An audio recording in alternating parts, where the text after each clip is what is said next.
So hi everyone, Hello welcome you all. everyone. Hello everyone.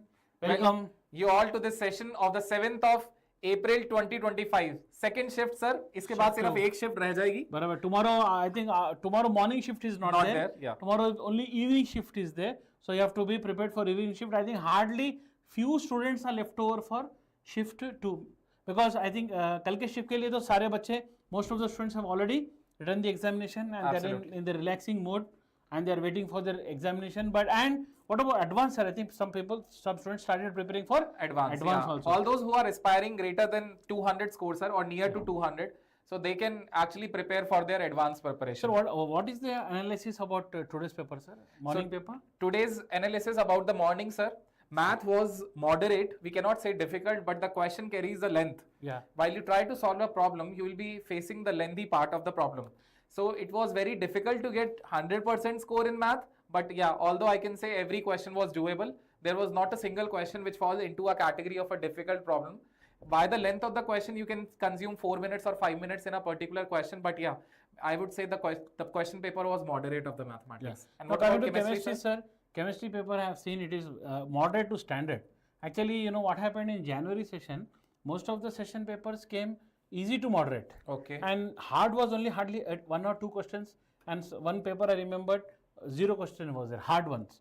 But this April session entirely I have seen that in chemistry they have maintained a sort of standardness they have maintained. Yes, sir. Easiness was not there. Like, I remember January session, few questions were like directly very silly type Basic of questions. Like in maths I can say what is a plus b whole square. Yeah. So it's like joke type of question. Like that in chemistry, some questions in January session were 2-3 were too easy and very easy. But in April session I have seen the standard has been maintained. They maintain the standard. They maintain the decorum of the paper and the paper was a bit standard. And students, what is your experience? Was there anyone in the chat section? Sir, please show us the chat section. So was there anyone in the chat section, guys, who have recently attempted the paper? They got out the centers and like you can also share the experiences that you have got from the today's examination. Not only about this shift, about the morning shift also. If you have any experience to share, please let us know about that. And sir, I think physics sir can discuss about physics. But have you heard about physics paper? Yeah, physics paper was also sir moderate.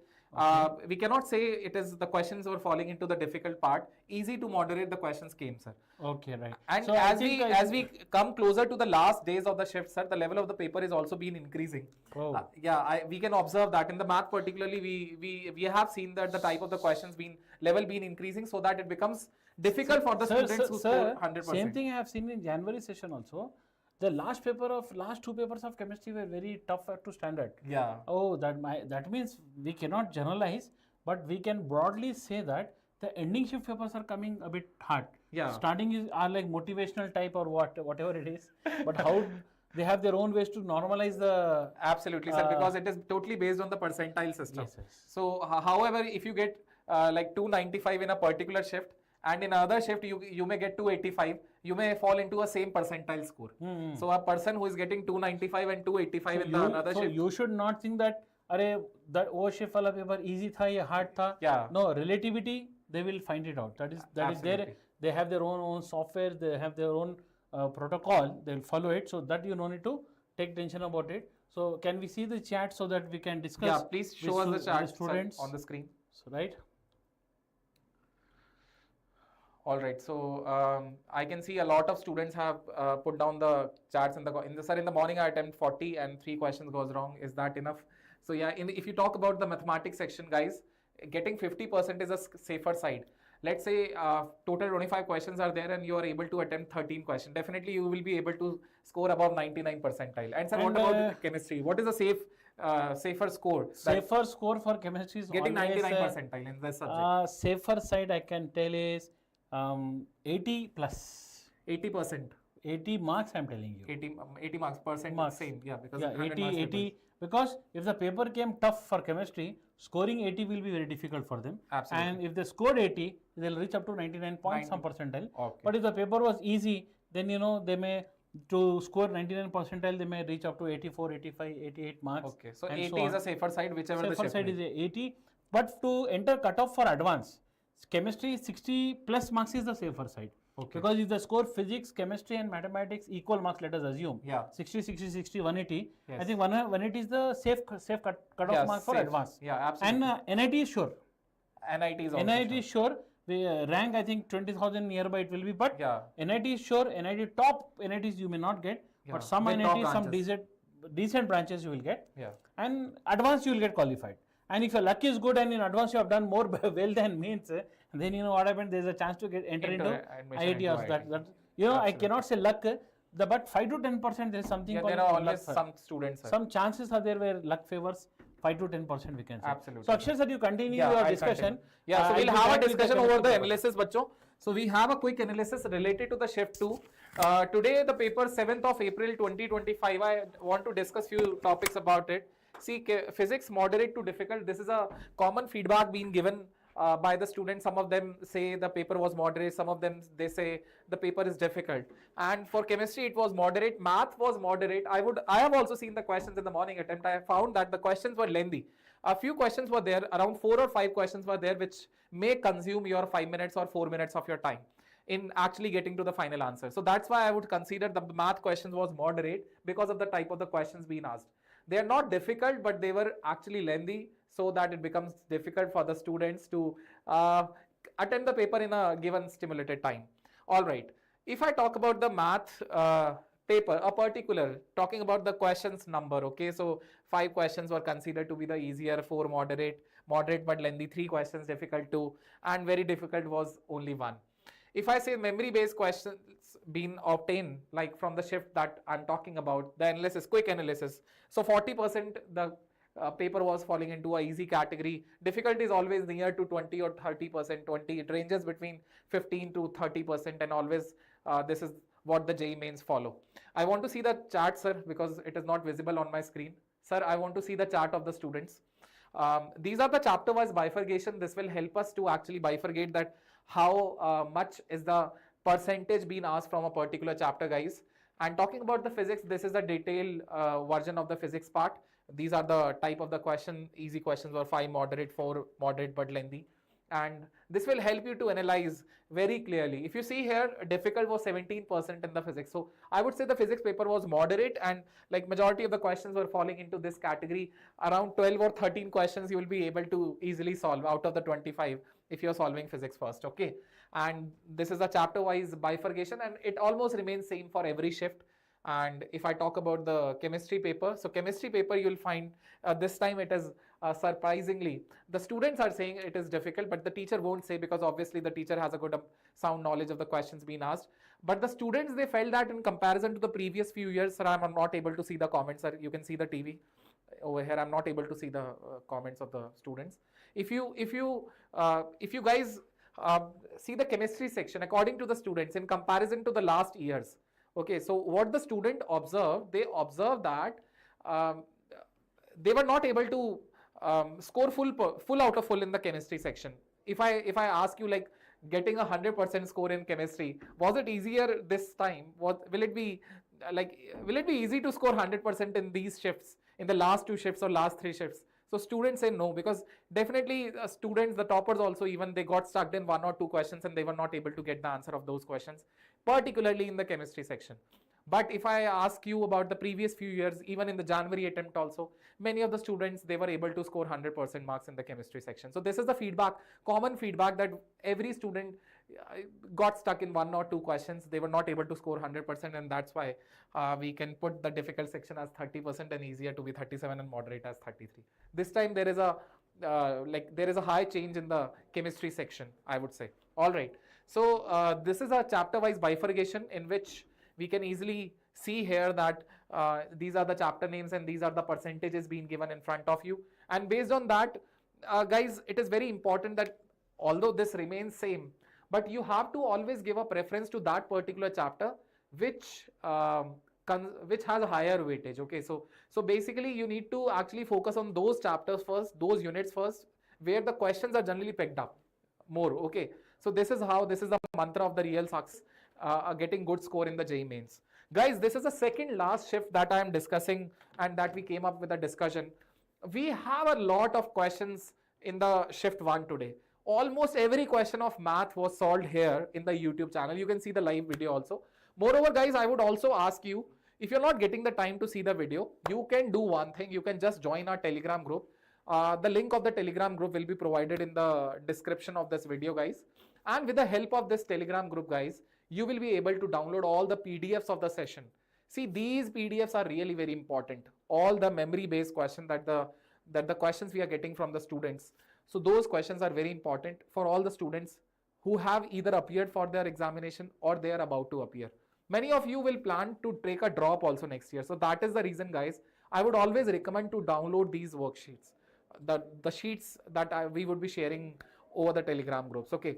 So today's morning shift, your team prediction is wrong in my opinion. They said 200 plus for 99, which is totally wrong. Actually will be, yeah, absolutely. Jaswant, I also agree with that. Every teacher has a different experience, and combining all the physics, chemistry and math, because at that time we got the questions and it was very difficult to say that 99 percentile for 200, but we always recommend that getting a 200 score is a safer score. You will be eligible for a good NIT and a good branch in that, whatever the shift may be. However, the question paper was tough or was it easy, it is always recommended to you to get a score of 200. So we found the questions of the mathematics to be falling in the moderate section in the morning shift. That's why I would say the percentile will go down. Okay. My 61 attempt, 24 chem 21. Yeah, this is a good attempt, Vishnu. Keep it up. All right. So yeah. So I hope, guys, we are about to get the questions. Our team is really working hard. They're finding the questions, standing outside the center, collecting the questions from the students, and yeah, they're noting down the questions and sending to our team. This is the process that we used to follow for every YouTube live discussion. Okay, so this much of hard work we used to give so that we can collect the questions and give it to you directly. I would recommend all of the students who are the part of the session, please like this video, please subscribe to our channel. If you're not the subscriber, please subscribe. And also my team would share the link to you guys. This link will be of the Telegram group. Please join this Telegram group so that you can get the future updates also related to the advanced examination. How much percentile? Vishnu is saying, sir, how much percentile I can expect? So Vishnu, if you have attempted for around 61 question and let's say 60 question all goes correct, so 180 score, so near to, I would say near to 99 percentile, 99 point something you will be able to achieve in this. Okay, and like that's a safe score if you're getting it. अब ये analysis देखकर क्या ही करूँ हो गया जय. So Jaswant, don't worry बच्चे, these questions they are not actually benefiting for your mains preparation, but they will also benefit for your advanced preparation. So that's why these are very important. Now we have the set of the chemistry questions, guys, and we are about to start the discussion over the chemistry questions. So sir, I would like to invite you. Suresh sir is our chemistry faculty over here, and he has a good amount of experience, 20 years Hi experience. students. Yeah. Hi sir. Yeah, hello sir. And sir, how is the analysis of the chemistry? How did you find the questions today? Questions in the session 2 today is well balanced and it is relatively easy as compared to the session 1. Session 1. Yeah. Okay, okay. But sir, many of the students, they gave the review this time that the chemistry section is tough. They were not able to score 90, like 100% score in chemistry. One or two questions in every shift, they are finding difficult to complete that. Is it happening, sir? So the entire paper is going to be looking easy only, but what student felt is good and at least 2-3 questions are just difficult kind of thing. Okay. But we can handle it once we are sticking to the NCERT. Okay, if you are good in the preparation, definitely you will be handling those questions. So let me help you with the questions, sir. Yeah. Whether this is updated, sir. Thank you. So you can start with the discussion. Okay, all the best, everyone. We'll come up the questions of the math now, very soon. So hi students, how did you write today's examination? So mention in the chat box, easy, difficult or moderate. Vishnu Bharadwaj Upadhyay, hi. Hi, you can join advanced preparation, but I'm scoring only 146. Yeah, 146 se badh jata hai beta. Yeah, Kish Sharma, come on. So this is the analysis, infinity learn quickly.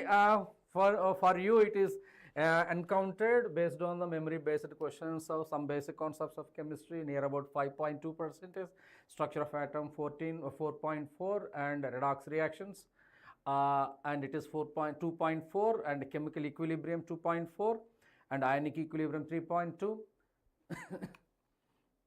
And overall paper is moderate and moderate to easy, beach mein hai. And solutions 3.6, thermodynamics 6.8, electrochemistry 5.6. When you see the maximum, you can see basic concepts of chemistry 6.8 and coordination compound 7.2. These are the highest scoring as far as the analysis is part concerned. Periodic table, it is connected to the P block elements and it is coming to be 6%. And also you can see basic concepts of organic chemistry, that is GOC. Yeah. And you have practical chemistry, you have biomolecules and aldehydes and ketones and carboxylic acids 5.6, and all chapters are well balanced, my dear students. Okay, without any delay we can just see what extent we can go with this. Okay, let's see, consider the following oxides, and V2O5, Cr2O3 and Mn2O7 and V2O3 and VO2. The number of oxides which are acidic is given as X.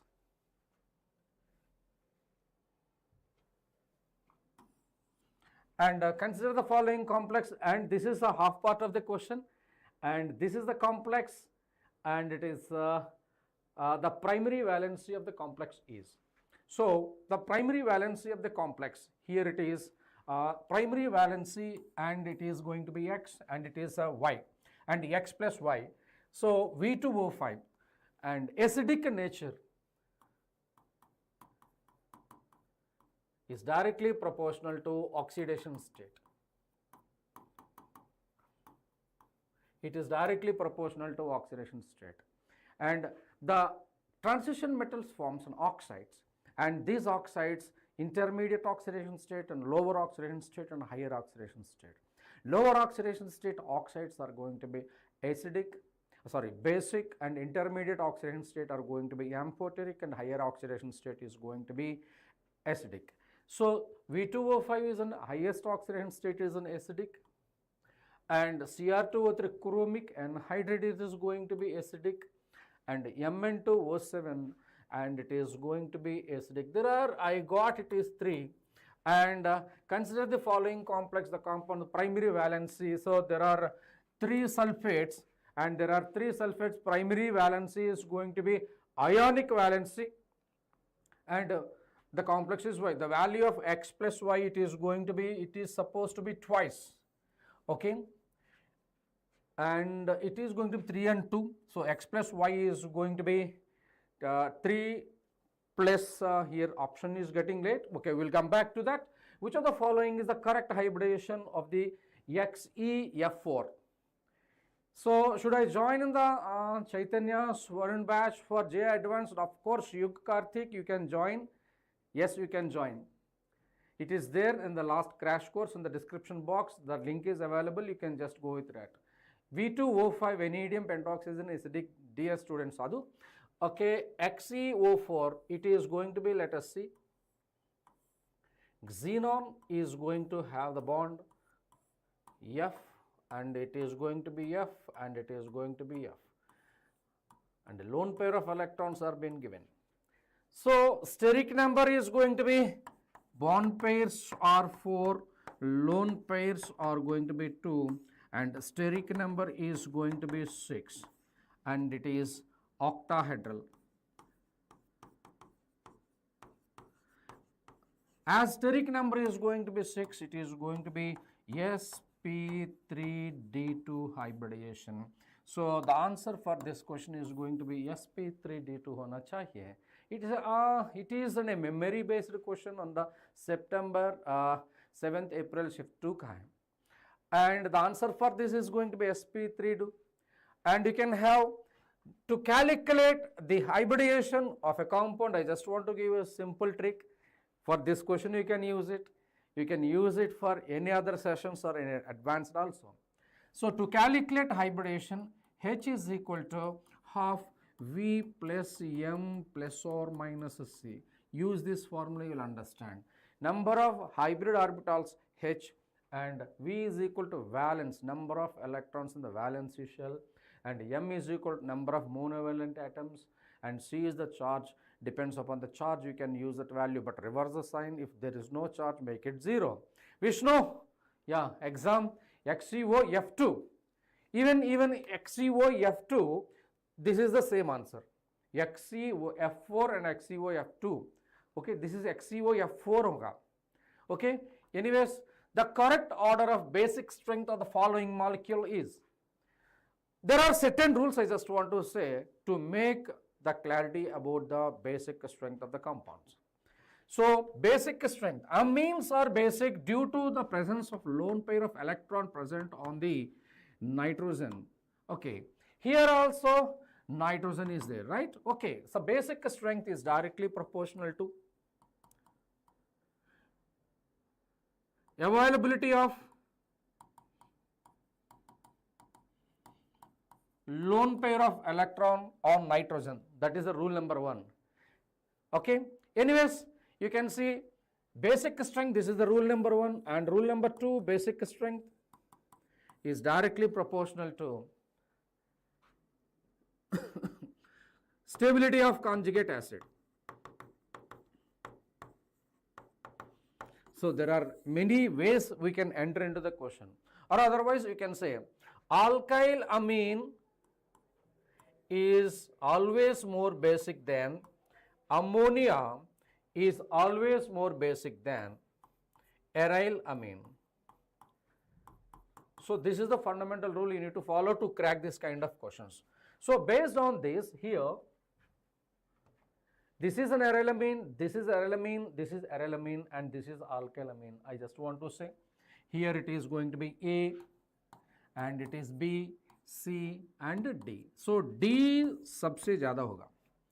And these are all the anilines, and anilines, this is going to be electron releasing group by means of positive mesomeric effect, and this is a electron withdrawing group by means of negative mesomeric effect.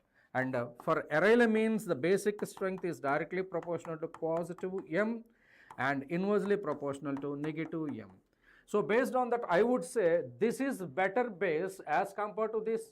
I would say B, then this, and the least is going to be C and A. So in that DBAC, option 3 is the correct answer for this question. So Vishnu, there is no difference, is same. So DBAC is the answer, and this kind of basic strength questions every session of the JEE examination is coming. Oh, no wonder next session also you are going to get this, not only for this JEE mains examination, basic strength of amines, acidic strength of carboxylic acids, and the relative acidic strength of phenols and among alcohols can be a cumulative question for your JEE advanced preparation also. Stay tuned, I'll be back with some more questions. So these are the memory based questions as of now. As we are collecting the questions further, I am going to reappear for you with bunch of questions. So physics teacher is waiting for you. Hi sir, please. Hello sir. How physics paper? Physics paper so far is same level sir. It's good. Like April attempt is being a standard level as compared to January. January too much fluctuation was there in paper difficulty. This time it's good. Yeah. It's good. So please enjoy the questions of chemistry, physics. Thank you sir. Thank you so much sir. Hello students, welcome. Physics was easy, good. If you got it easy, very good. Chalo, we'll move into the physics question based on the memory base we have got about 5 questions. More are coming in as we are speaking. Our team is verifying based on that, we'll bring it.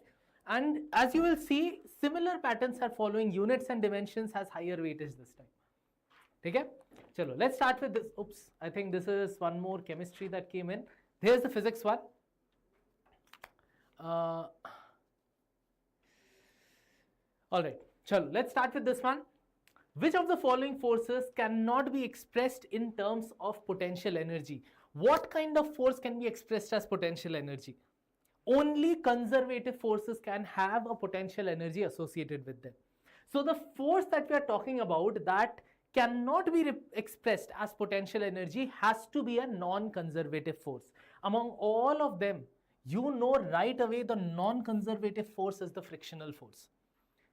A non-conservative force cannot have potential energy because potential energy comes in conservative forces because that force, the work that you do through that force is basically has to be conserved in the form of potential energy that you can give back into the system later on. In frictional force, it's a non-conservative, which means that work that you do against that force that eventually gets wasted goes out as heat energy. So you do not have a potential energy stored there. Okay, yes, it is option A, correct, Nisarg. All right, so let's go for this. Next question. Equation of a wave traveling on a string is given as y is equal to sine 20 pi x plus 10 pi t. X and t are distances, time is in SI units. Minimum distance between the 2 points having the oscillating speed is how much? So first and foremost, obviously from the wave equation, you can tell right away, no problem over here. This is your k, this is your omega, right? Now in the question they are telling, what is the minimum distance between 2 points that have the same oscillating speed? What is the gap? If a wave is traveling like this, think about this point.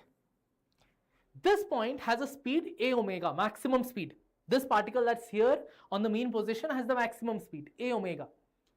What is the next particle that has that same speed? The next particle that has that same speed is this one. And observe the question, the trick in the question is that talking about oscillating speed. If they would have said oscillating velocity, then this point had a velocity this direction, next point that had the same velocity would be here. Because then direction, if it were velocity, direction becomes important. But over here, we are dealing with just the speed. So it doesn't matter if this point has a downward velocity, magnitude is the same. So what is the gap between them? What is the distance between them? That's basically lambda by 2. So if I know k, if I know k is equal to 20 pi, I can get lambda. Lambda is 2 pi over k. It is 2 pi over k.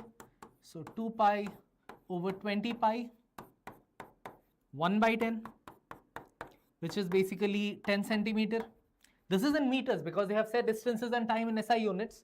So 1 by 10 meters, so 10 centimeter. So lambda by 2, the answer is 5 centimeter, not option A, Gagan. It's lambda by 2. Yes, correct, Nisarg. So lambda value comes out to be 10 centimeter. Lambda by 2 is 5 centimeter. Gagan, is it clear?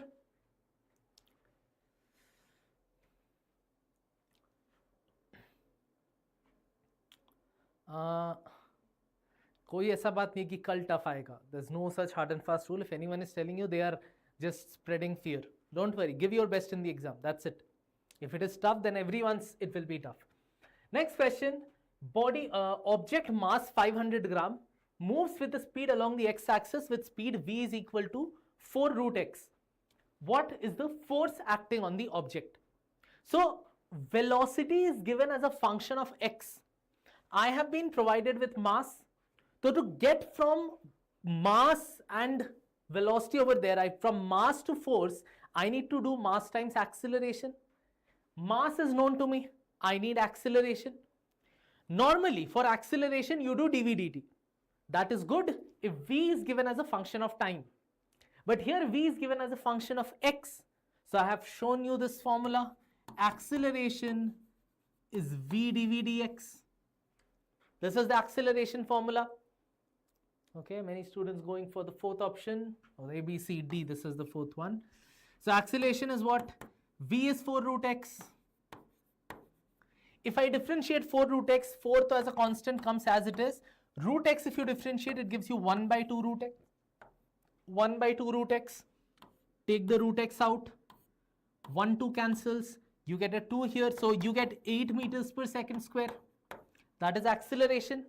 Mass is 500 gram, which is basically 0.5 kg. So 0.5 kg times 8 meters per second square. Yes, it is option 4, 4 Newton. Yes, good work everyone. Everyone got it correct. This we are done in class. V as a function of x, how do you proceed on the basis of that? Okay? Okay, next question. Here is given inductor reactance 50 ohms, capacitor reactance 50 ohms. Resistance of resistance 100 ohm connected in series with an AC source of 10 volt and 50 hertz. Power dissipated by the circuit is how much? Okay, power dissipated by the circuit is how much? First and foremost, see, the inductive reactance is 50 ohm, capacitive reactance is 50 ohm. What does that tell you? That tells you it is in resonance. If it is in resonance, two things. If it is in resonance, two things. First and foremost, your impedance is just equal to your resistance. 10 volt was mentioned peak. Chalo, I'll show you. 10 volt, suppose if it is mentioned as peak voltage is 10 volt. Okay. First thing I know that impedance is R. Second thing I know, my power factor cos of phi is equal to 1. Right? Cos of phi is equal to 1. So in that case, my power formula was what? If I know the peak voltage and I know this, I can put half V naught square by Z cos of phi. This was the formula for power for the power. Right? I have everything. V naught, if it is given V naught, then plug it in here, half times impedance is same as resistance, which is 100 ohms. Cos of phi is equal to 1. This goes out. You just have 0.5. That's the answer. Okay. If you want to get I, you can. You'll just get V naught by Z. If 10 volt was given as RMS value, if this was not said peak, it was called RMS. Only difference is that this half will not be there. In that case, your answer will come as 1. That is the only difference.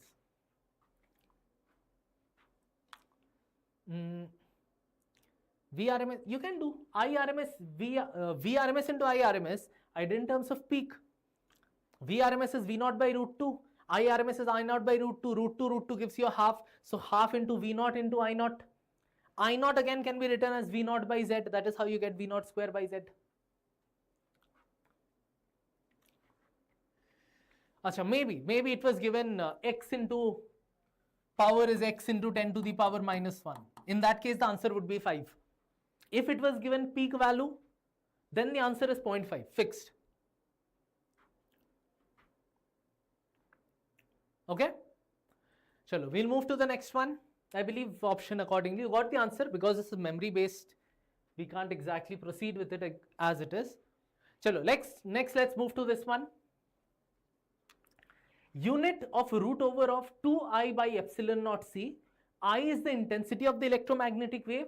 C is the speed of light. Okay? Before you start getting it, just put the formula for intensity. Okay? 1 was the answer. 10 volt. That's what I said in the previous one. Either if this is given as peak voltage, then answer is 0.5. If this was given as RMS voltage, then the answer is 1. Okay? Inductor 100, capacitor 50, resistance 50.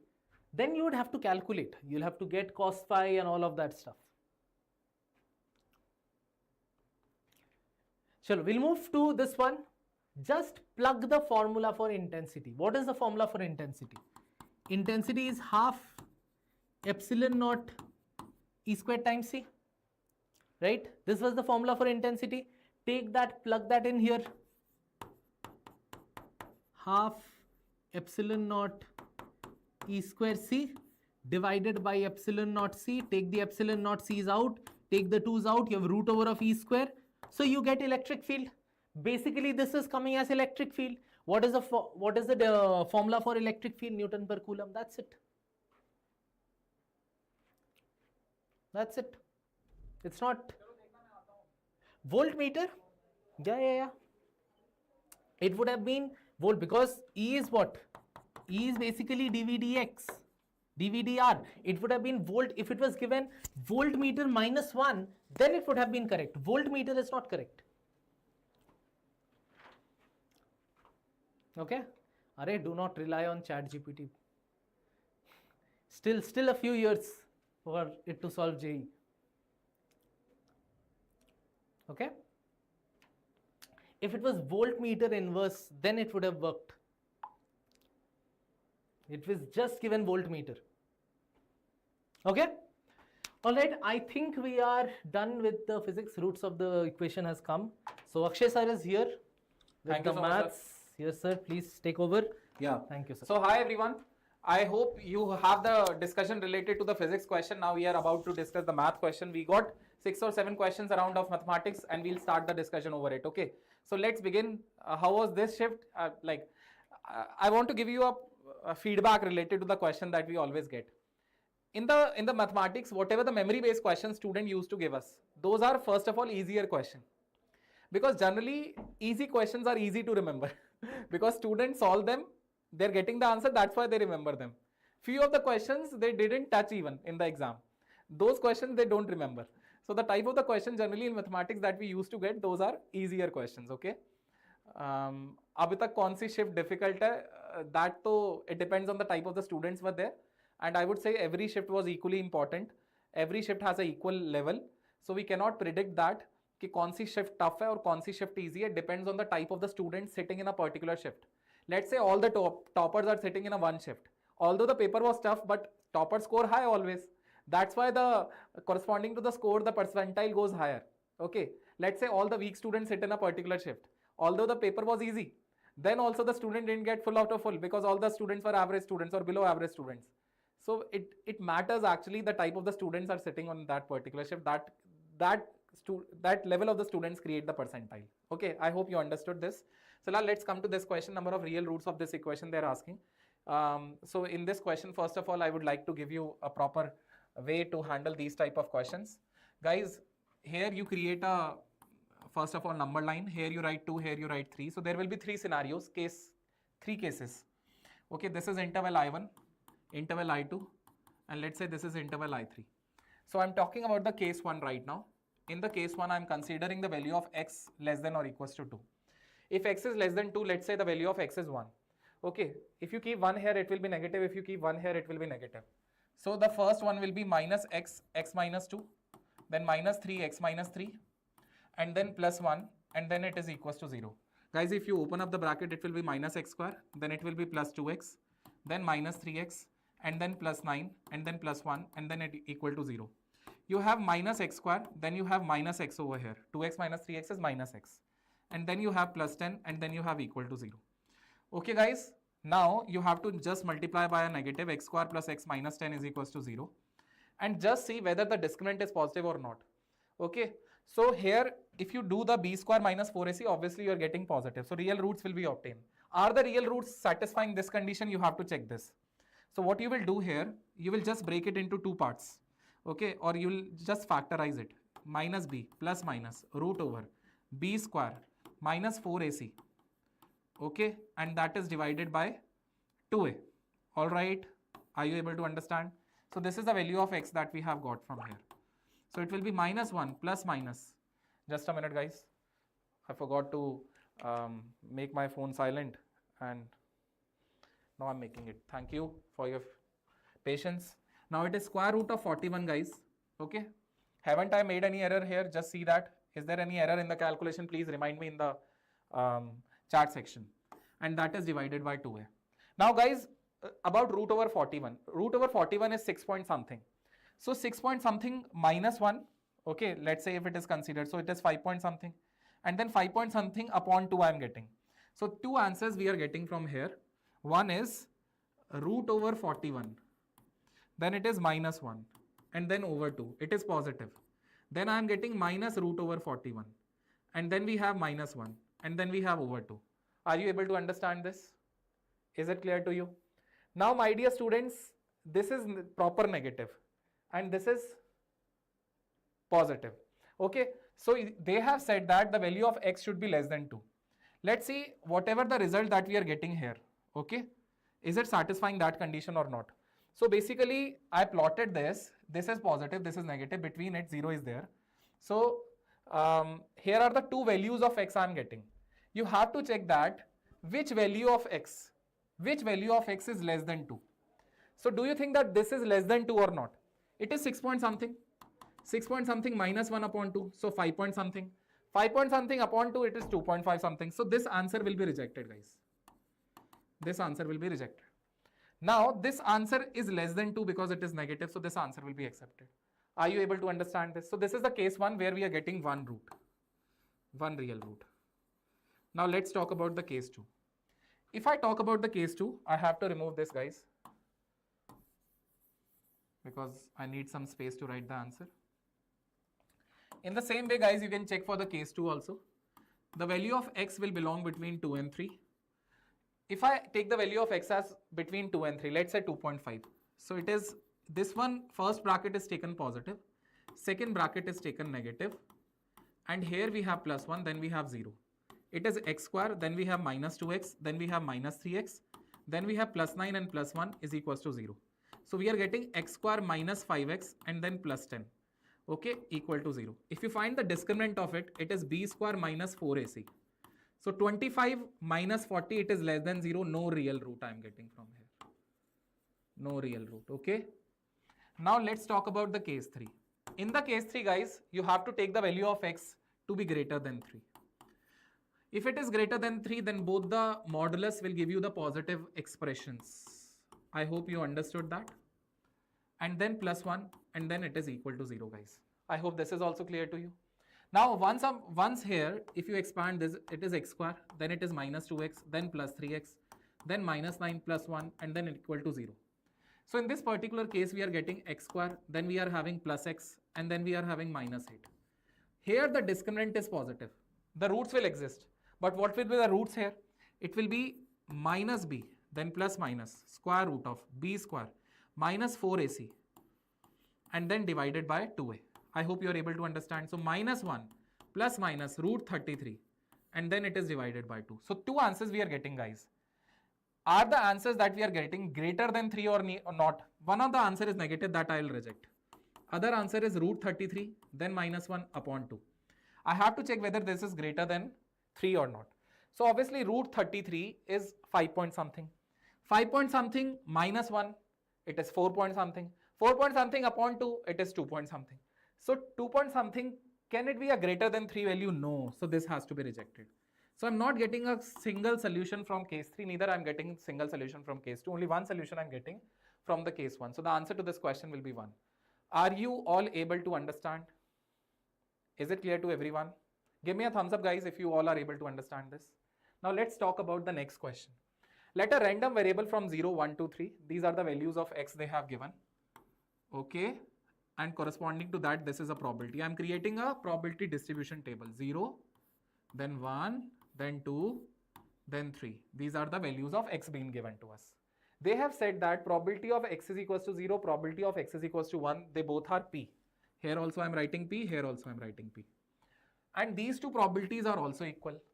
I know that the sum of the probability will be equals to 1. So let's say I'm writing q, because they both are equal. Let's say they are equal to q. I know that the sum of the probabilities is equals to 1. So 2p plus 2q is equals to 1. P plus q is equals to half. So wherever q is written, I can replace the value of q as half minus p. Is that clear to everyone? Just give me a thumbs up, guys. Are you all able to understand why it is half minus p? So in my probability distribution table, I can write half minus p also over here. All right. Now what they have mentioned? They have mentioned e of x square is equals to twice of e of x. Do you know what is e of x? This is mean. This is also known as expectation. So what we will be doing here, e of x square means 0 square into p, we need not to write. 1 square into p, we have to write. 2 square into q, but instead of q I am writing half minus p. And then 3 square into q, so it will be half minus p. I hope you are able to understand how I got the value of left hand side. Now for the right hand side, it is twice of e of x. E of x means 0 into p, I am not writing, 1 into p, then 2 into q, which is half minus p, and then it is 3 into half minus p. I hope this is also clear to you. Now we have to simplify it and get the value of p. So it is half, 1 into p will be p itself. So can we slow down this AC. Then 4 into half, it will be 2. Then 4 into P, it will be 4P. Then it will be 9 by 2 minus 9P. Then here 2 is kept outside, it is P. Then here it will be, guys, 2 into half, it will be 1. Then 2P. Then 3 by 2. And then 3P. I hope this is also clear to you. Now I'm simplifying, guys. It is minus 3P and then minus 9P. So it becomes minus 12P. Okay.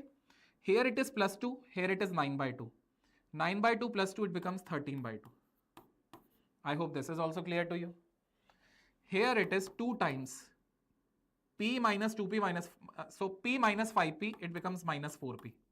I hope this is also clear to you. 1 plus 3 by 2, it becomes 5 by 2. Now let us open up the brackets and get the value of P from here, guys.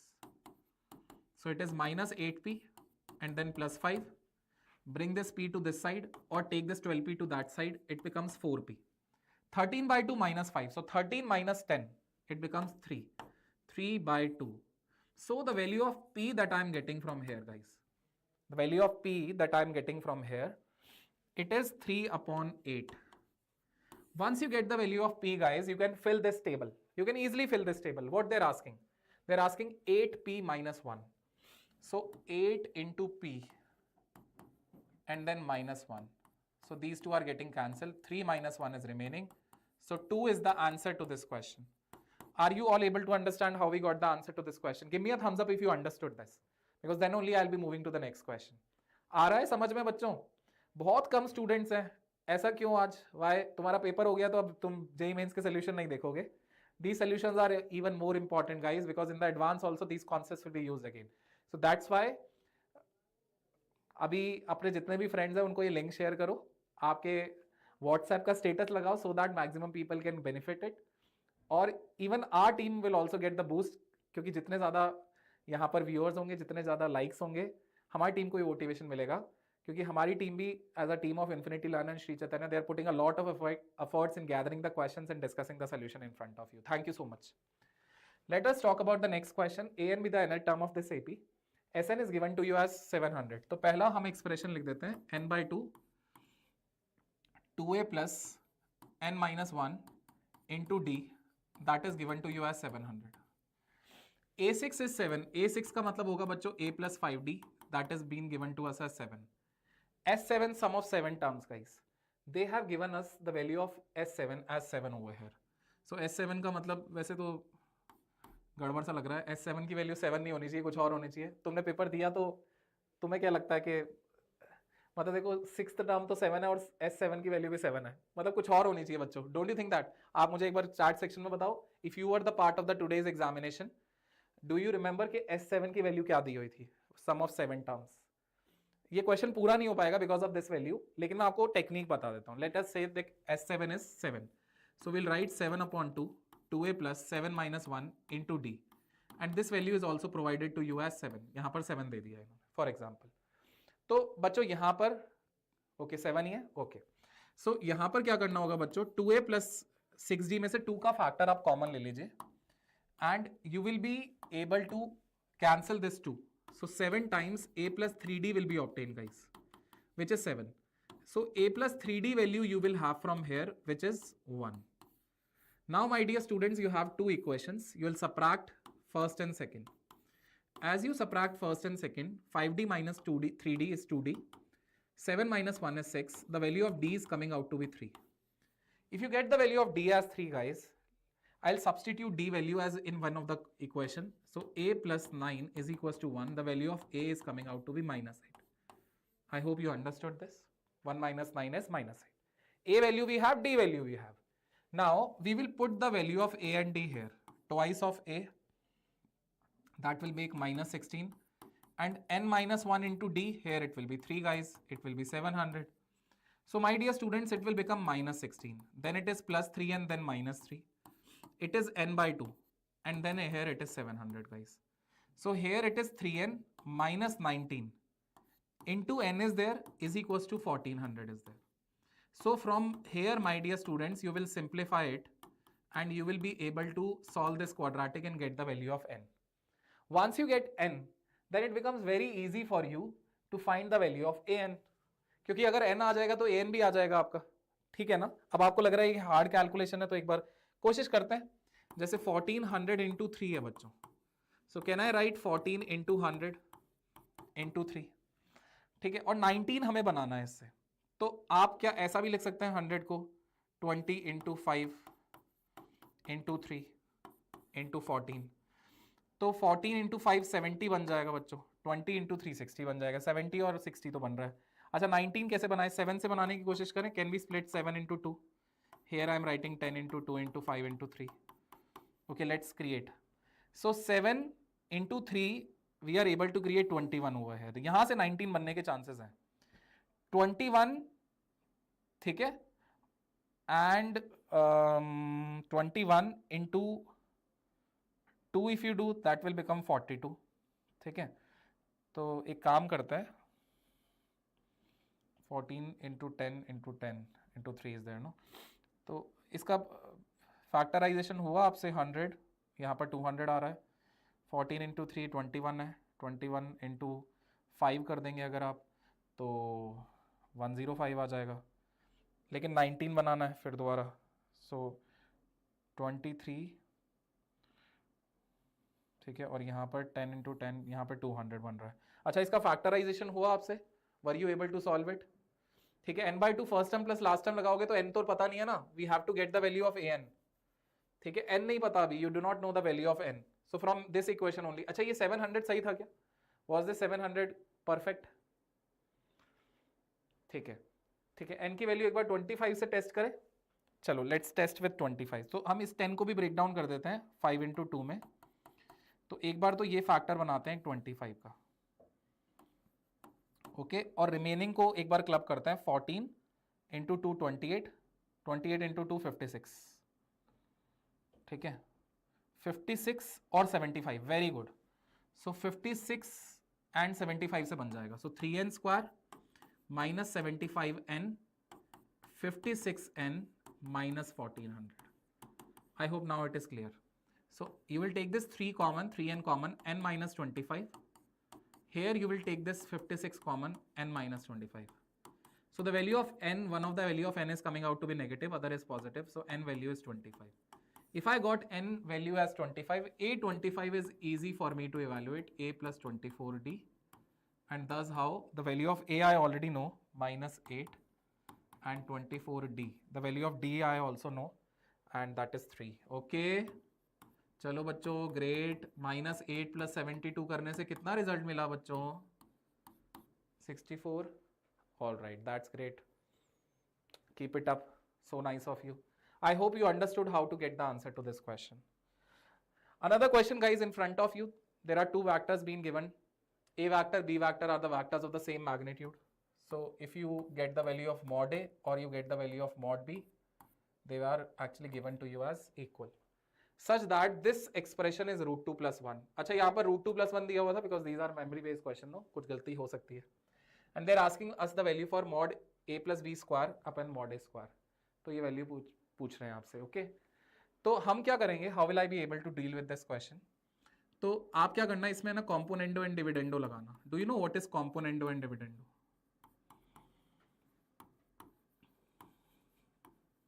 Do you know that? मैं आपको समझाता हूँ what is that. So componendo and dividendo means, let's say there are two fractions, a upon b, c upon d. So numerator plus denominator, numerator minus denominator, numerator plus denominator, numerator minus denominator. These two will become a. तो आप जैसे ही इसमें numerator plus denominator करेंगे ना, you'll have twice of a plus b. And numerator minus denominator करेंगे, so in that case you will have twice of a minus b. Here it will be numerator plus denominator, numerator minus denominator. I hope देखो समझ में आ रहा होगा ना आपको, are you able to understand how I got mod of a plus b upon mod of a minus b is equals to root 2 plus 2 over root 2. Is it clear to everyone? Give me a thumbs up guys. Now my dear students, if I try to simplify it, it will become 1 plus root 2. if I try to individually divide. And I am squaring. I want to square it. I want to square it, guys. Okay, is it clear to everyone? Are you able to understand up till here? यहाँ तक अच्छे से समझ में आया? Okay. So अब बच्चों, if I square this, so I have to square this also. So I'm getting the value for a plus b magnitude square, a minus b magnitude square.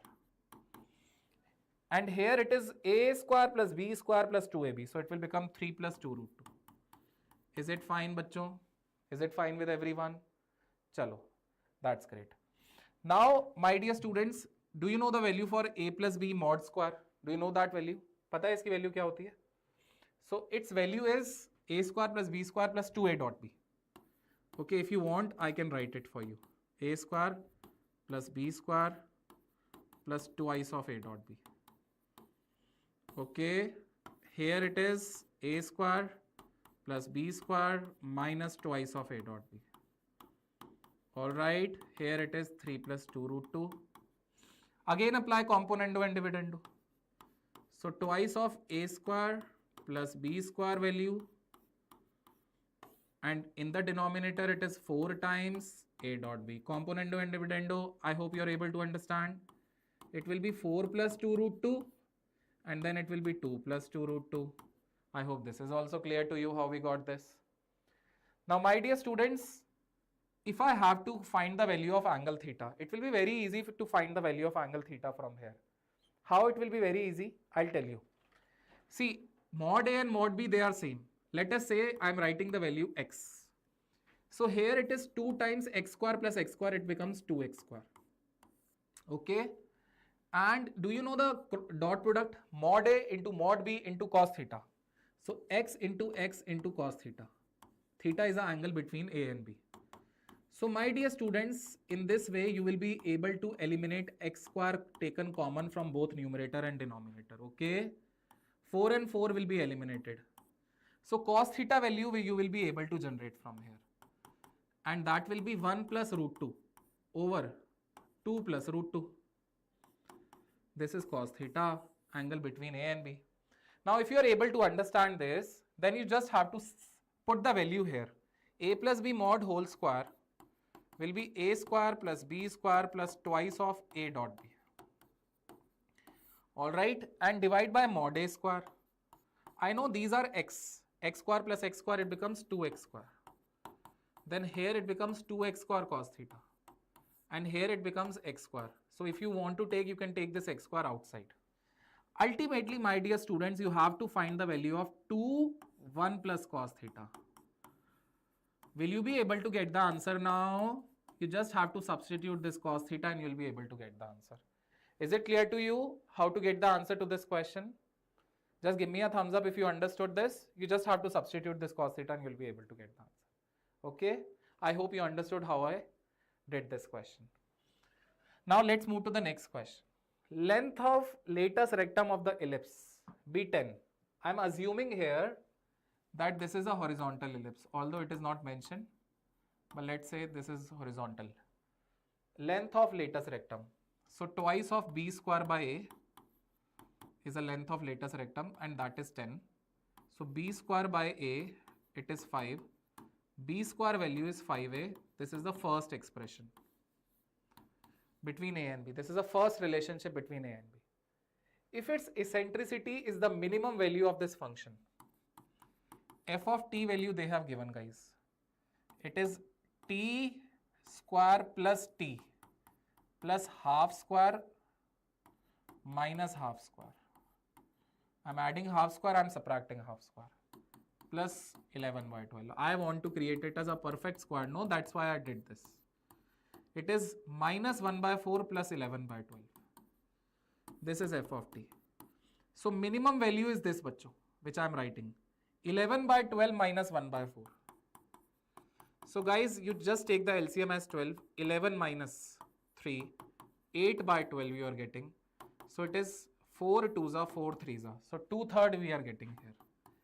T plus half whole square. And then we are having 2/3 as a positive. I hope you understood this. Is it clear to everyone how we have solved this? Now this gets 0 because guys, what the value they are looking for? Minimum.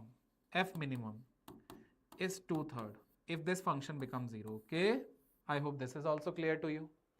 Now once I get the minimum, eccentricity is the minimum value, 2/3. So e square value is 1 minus b square over a square. It becomes 4/9. 1 minus b square upon a square. 1 minus 4/9 is 5/9, guys.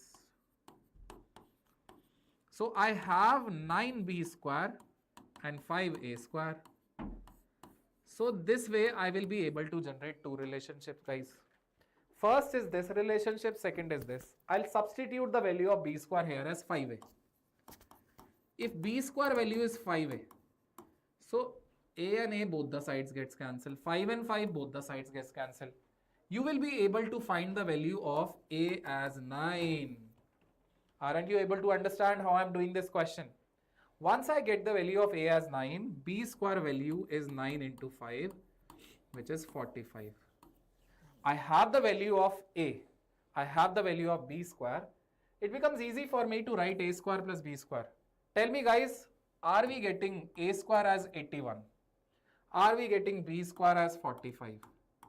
Thus how I am able to generate 126. Let me know. Do you got the same answer? Just tell me. You got the same answer? Everyone? Alright, that's great.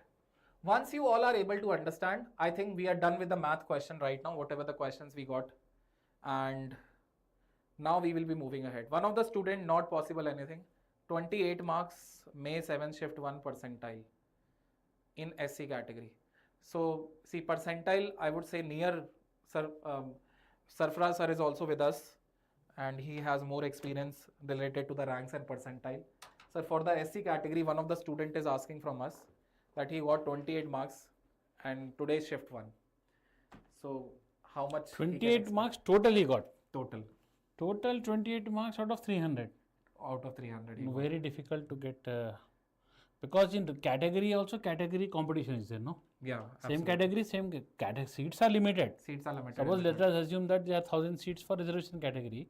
So for 1000 seats, 1000 you also candidates are have not to there. fight There for are 1000. 5,000 students are there. Yeah. So reservation candidate competitor is reservation student candidate. So there is no sense of Very finding difficult the to get percentile. So No, I think you have to prepare for your next attempt. But one thing is there, if his luck is very, very good, yeah. and imagine that hypothetically in some particular branch of NIT, suppose imaginary that there is a reservation seat left over and the candidate has left and he'll go join abroad, or he left and whatever, something, the seat got left, then and that time if In he's that available, situation, then there is a chance, but that is very spot round. Spot round, that is. Spot round. Last round.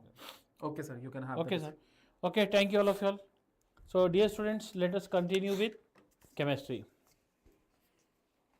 Right. Now, so dear students, let us consider the following discussions. Right. So sulfur dioxide. So sulfur dioxide, if you see the structure of sulfur dioxide, we already studied. I think I'll change the color because the color is little bit. Okay, I'll take white color. Right. Okay. Okay, dear students. So sulfur dioxide structure, if you see, oh, 1 second, there is some issue. Okay. Right. Sulfur dioxide, if you see here, according to that, double bonds are considered as 1. So this double bond is 1, this double bond is considered 1, and this lone pair is considered 1. Correct? So therefore, Q is equal to 3, hybridization will be sp2. Right? So based upon this, these two cannot be the options. Next, coming to n minus 3. So for n minus 3 structure, if you see, then this is the structure. Correct? Right? And here you can see this is matching with carbon dioxide. This is matching with the structure of carbon dioxide, isostructural, and you know the hybridization will be sp. So hence answer will be option 2. Is it clear, everyone? Okay, clear? Right. Any objections? Very serious, very simple question, very cheap question, very normal and very nominal question. Okay, now consider the reaction given below. Okay, consider if 174 grams of butane reacts with 320 grams of oxygen, find the volume of oxygen water formed in ml. Okay, so now dear students, so before I proceed further, we should know that butane C4H10, okay, it's 58 is the molecular weight of it, correct? 58 is the molecular weight of this. So how to solve this? Very simple. What you can do is number of moles of butane C4H10 divided by 1, chemical law of equivalence, okay, right, is to number of moles of oxygen divided by 13 by 2 you have to do. And first you should find limiting reagent. So here you can see weight upon gram molecular weight is to weight of oxygen by gram molecular weight by 13 by 2. So here you can see the weight of butane is 174 and gram molecular weight given is 58. Here the weight of oxygen is given as 32 and gram molecular weight is 320, sorry. Got it, everyone? Right? So from this you will find limiting reagent, right? So from this you can easily see that from this if you find limiting reagent, right? So from this if you find limiting reagent, then once you find limiting reagent, LR is equal to limiting reagent. Now all of you tell me, who will be the small ratio? Oxygen or butane? Everyone tell me. Oxygen or butane, who will be the small ratio? Substitute, then you are going to get the corresponding compound. Okay, so this is simple question. It is based upon chemical law of equivalence. Next, acetophenone. What is acetophenone? So acetophenone is PH C double bond O CH3. Acetylated benzene is called acetophenone. Acetophenone reacted with PCl5, right? Then what are you going to get? Your chlorine you are going to get. This is CH3, right? Now 3 moles of soda amide. So everybody know that 2 moles of soda amide if you take first, right? Then they will remove 2 HCl and here you are going to get PHC triple bond CH. And when you put the third mole of third mole of soda amide, sorry, NH2, it will take this proton. So you will get PHC triple bond C minus and Na plus. Got it, everyone? Right? So therefore the compound Y is this one. Acidification. So acidification means H plus adding. So you will get PH C triple bond CH. This will be your option Z. Then he is saying HBO. HBO is hydroboration oxidation. Okay. So we know that hydroboration oxidation is addition of BH3 in presence of H2O2 and a suitable base, and it will follow anti-Markovnikov product. So hence you are going to get hydrogen here, and this is CH2 CH, and here you are going to get OH. So if you do tautomerism of this, you are going to get PH CH2 CH double bond O. The question is find the number of sp2 carbons in the final product. So here PH means benzene ring, correct? This is CH2 and this is CH double bond O. So 6 sp2s are here 7. So answer is 7. Answer is 7. So sp2 carbons how many? 7. Clear? What students can do mistake in exam? What mistake you can do in examination hall? You will see this and say 1. In hurry, you will see this and say, ha sir, 1. Oh, so nice question. 1. But you will forget about phenyl. But if you read the proper structure, then you will remember that it is 7. sp3 tha? Okay. If it is sp2, 7. sp3, if he asks, suppose the question is sp3, then answer is 1. Only one. Clear? Happy? Aryan Patel, is it clear? Right. Now moving ahead. Match the following. Okay. Primary valency, secondary valency question. So if you see option A, okay, I'll not confuse you, okay. So everybody is familiar that primary valency is nothing but,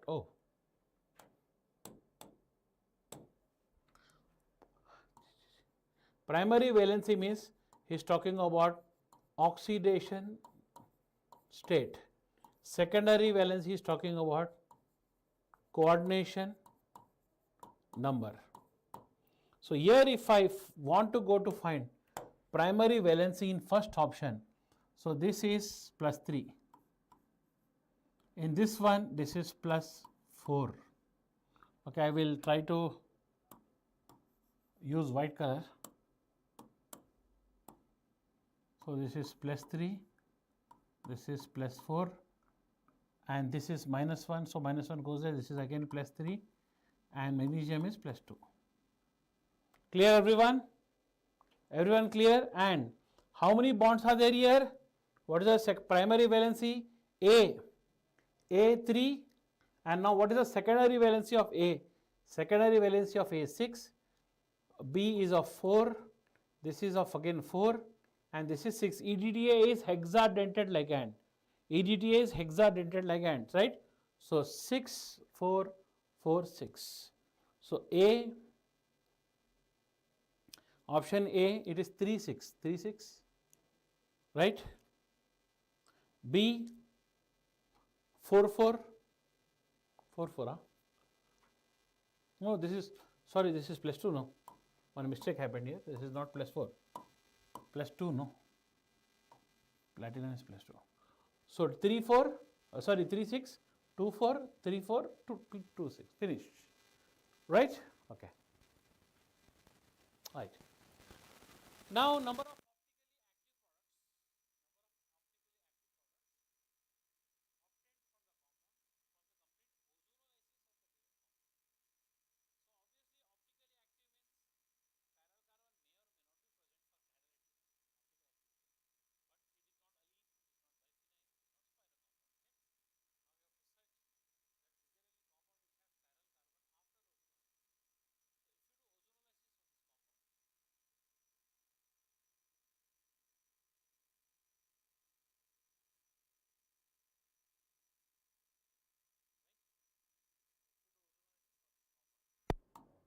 So what will you get? Tell me.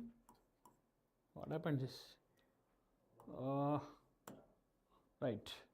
If you do ozonolysis of this, what happened? Tell me. You will get CH3, CH. This is CH, CH. This is CH3. This is CH. This is CH. This is CH. This is CH3. This is CH. This is CH. This is CH3. Now, since this is ozonolysis, right? So you will get double bond. You will get double bond O. You have double bond O, double bond O, double bond O, double bond O, and double bond O. So here you can see there is no chiral carbon anywhere. Anybody, any chiral carbon is there? Any chiral carbon can you see? No. Hence answer will be there is no chiral carbon, so there is no optical activity. Okay, optically active compound. Okay, pseudochiral, we can say all that discussion that is different, but as if now, as per the appearance, it is not there. If we want, we can force it and go unnecessary area, right? Chalo. Now after this physics is there, one more question. Very, very cheap, very, very easy question, very, very simple question which appeared for our examination. Which of the following compound have molecular formula C6H12O? Okay, first is see how many carbons are there? 6. So this has 6 carbons. 3, 4, 5, 6, 6 carbons. 3, 4, 5, 6 carbons. 2, 3, 4, 5, 6. Okay, all are having 6 carbon. Fine. Now he's saying that gives positive 2,4-DNP. So positive 2,4-DNP is given by aldehydes and ketones. aldehydes and ketones both will give. Hence answer can be A, B, C, D all. Right? Then is saying and Tollens reagent test also. You are spelling mistake.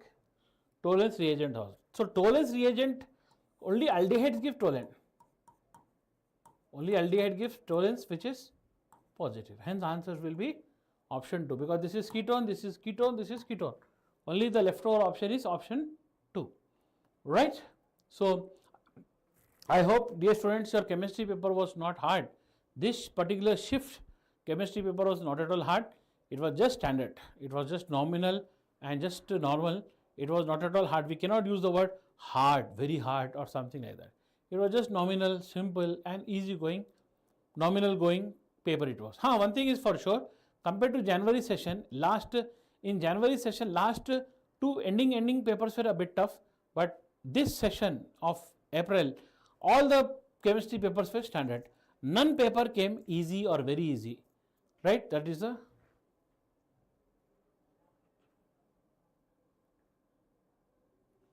कौन सा optically active होना चाहिए बताओ कैसा आता chiral carbon this is aldehyde 2 groups are identical this will not show this is acetaldehyde correct this is aldehyde कहाँ से पता था भाई ओके टोलन नेगेटिव था तो फिर पूरा क्वेश्चन चेंज हुआ था अगर नेगेटिव था तो कीटोन टिक करना अगर टोलन नेगेटिव था Tollen negative was there ketone is the answer if Tollen is positive then aldehyde is the answer.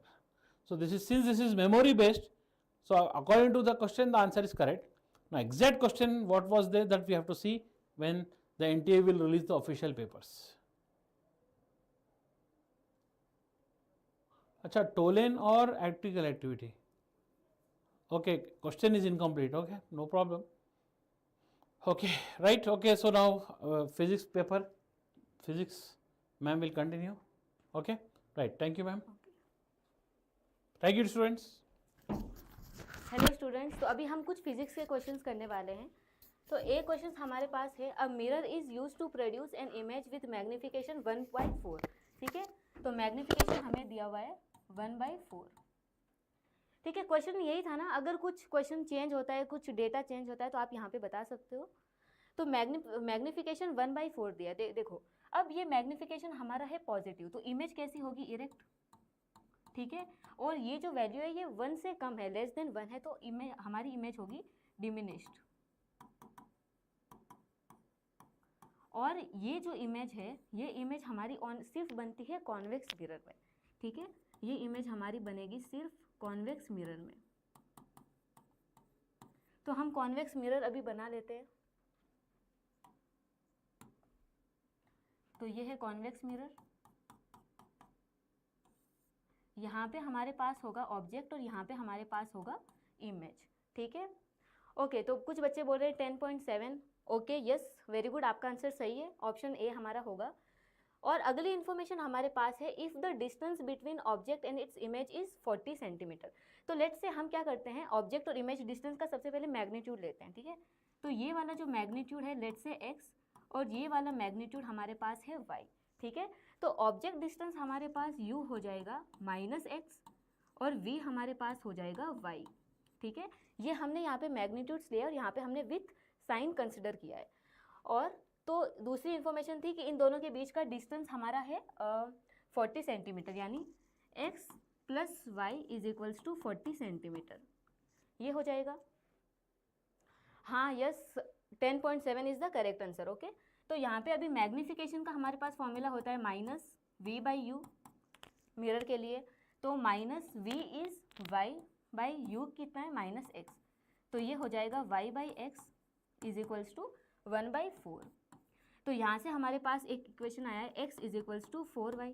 ठीक है, तो एक इक्वेशन हमारे पास ये है x = 4y और दूसरा हमारे पास है x + y = 40. 2 वेरिएबल 2 इक्वेशन, तो हम इजीली इसको निकाल सकते हैं. ठीक है, तो यहाँ पे x की वैल्यू 4y को अगर हम यहाँ पे रखेंगे तो ये हो जाएगा 5y = 40. तो y हमारे पास हो जाएगा 8 और ये y की वैल्यू अगर 8 आप यहाँ पे रखोगे तो x हो जाएगा 32.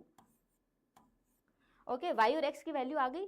चलो अभी हमें फोकल लेंथ यहाँ पे पूछा था, the focal length of the mirror is, तो फोकल लेंथ का फॉर्मूला क्या हो जाएगा, 1/f is equals to 1/v plus 1/u। v की वैल्यू क्या है y और u की वैल्यू है -x। देखो यहाँ पे हमने ना, यहाँ पे सबसे पहले हमने मैग्नीट्यूड लिया था, उसके बाद जब हम u और v लिख रहे थे तो हमने साइन का ध्यान रखा है। तो अगर आप ऐसे करोगे तो यहाँ पे जो हम फॉर्मूला निकालेंगे ना, यहाँ पे जो आंसर निकालेंगे तो उसमें कोई भी गड़बड़ी नहीं होगी, ठीक है। तो चलो y की वैल्यू अपने पास है 8, माइनस x की वैल्यू है 32, एलसीएम हो जाएगा 32 और ये कितना हो जाएगा, 4 - 1 = 3। तो यहाँ से फोकल लेंथ हो जाएगा 32/3, ये हो जाएगा 10.66, तो 10.66 तो नियरली इक्वल्स टू 10.7 सेंटीमीटर, ठीक है। सो 10.7 centimetre, option A is the correct answer, ठीक है। तो जैसा कि यहाँ पे काफ़ी बच्चों ने एकदम सही बोला है कि हमारा यहाँ पे ऑप्शन ए होगा, ओके, ठीक है। तो चलो अभी हम नेक्स्ट क्वेश्चन देखते हैं। ओके, तो यहाँ पे मैच द फॉलोइंग आया था, हमें दोनों को मिलाना है। तो सबसे पहले आइसोथर्मल, बहुत ईजी क्वेश्चन था ये भी, ठीक है। तो ये डेटा सभी सही है ना, एक बार मुझे कमेंट्स में बता दो कि सारा डेटा एकदम करेक्ट दिया हुआ है ना, ठीक है। तो चलो पहला ए हमारा क्या है, आइसोथर्मल। तो आइसोथर्मल क्या होता है, आइसोथर्मल में टेम्परेचर कांस्टेंट होता है, टेम्परेचर कांस्टेंट यानी कि चेंज इन टेम्परेचर 0, और जो इंटरनल एनर्जी है ये हमारा टेम्परेचर का फंक्शन होता है। तो अगर आपका चेंज इन टेम्परेचर 0 है यानी कि चेंज इन इंटरनल एनर्जी 0 हो जाएगा। So delta U is equals to 0। अब देखो, तो delta U is equals to 0 यहाँ पे ये हो जाएगा, तो A का हमारे पास होगा 4, ठीक है। अभी B है एडियाबेटिक। अभी एडियाबेटिक ऐसी प्रोसेस है जहाँ पर ना हीट का ट्रांसफर नहीं होता, ठीक है, ना हीट एब्जॉर्ब होती है ना हीट रिजेक्ट होती है, यानी कि delta Q is equals to 0, ठीक है। ये आप इसको देखते ही सॉल्व कर सकते थे। Delta Q is equals to 0 कहाँ है, ऑप्शन बी का 2 है।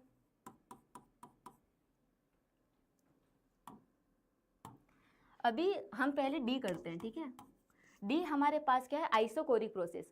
अभी आइसोकोरिक प्रोसेस यानी कि चेंज इन वॉल्यूम वहाँ पे 0 होता है, वॉल्यूम कांस्टेंट होगा यानी चेंज इन वॉल्यूम हमारे पास होता है 0, ठीक है। और वर्क डन का फॉर्मूला क्या है, work done is equals to P into delta V, ठीक है। तो अभी आइसोकोरिक प्रोसेस में डेल्टा वी अगर हमारा 0 होगा तो वर्क डन भी 0 हो जाएगा, ठीक है। तो यहाँ से हम कह सकते हैं delta W is equals to 0, ठीक है। तो ये किसका है, 1 का, ठीक है। तो डी हमारे पास हो जाएगा 1।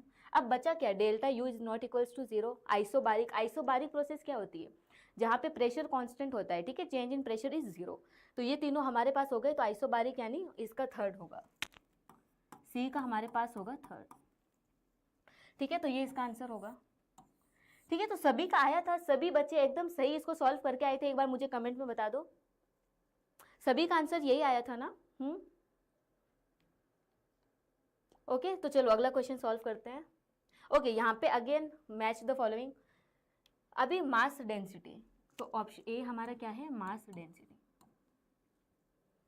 ठीक है। यहाँ पे कुछ डायमेंशन दिए थे, यहाँ पे कुछ क्वांटिटीज दी थी, तो हमें इसका डायमेंशन निकालना पड़ेगा। तो मास डेंसिटी क्या होता है, मास पर यूनिट वॉल्यूम, ठीक है, मास पर यूनिट वॉल्यूम। अभी मास का डायमेंशन क्या होगा, केजी का हम लिखेंगे कैपिटल M और वॉल्यूम हो जाएगा L3, ठीक है। तो ये ऊपर जाएगा तो हो जाएगा L-3, और यहाँ पे टाइम का टर्म नहीं है तो ये हो जाएगा T0, ml-3 T0, ml-3 T0 यानी कि A का होगा 4th वन, ठीक है, ठीक है। चलो अभी हम इम्पल्स निकालते हैं। अभी इम्पल्स का फॉर्मूला हमारे पास क्या होता है, फोर्स इंटू टाइम, ठीक है। फोर्स को हम लिखते हैं चेंज इन मोमेंटम, ठीक है, rate of change of linear momentum dp/dt, और यहाँ पे हमारे पास है टाइम।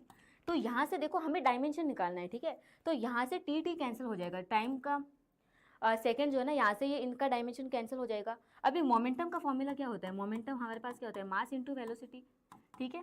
तो मास का हो जाएगा केजी यानी कि m, वेलोसिटी का यूनिट होता है मीटर पर सेकेंड यानी कि L1 पर सेकेंड, सो T-1, ठीक है, mL-T-1 ये हो जाएगा इसका, बी का हमारे पास आंसर होगा mL-T-1, सो mL-T-1 2, ओके, 2 हो गए।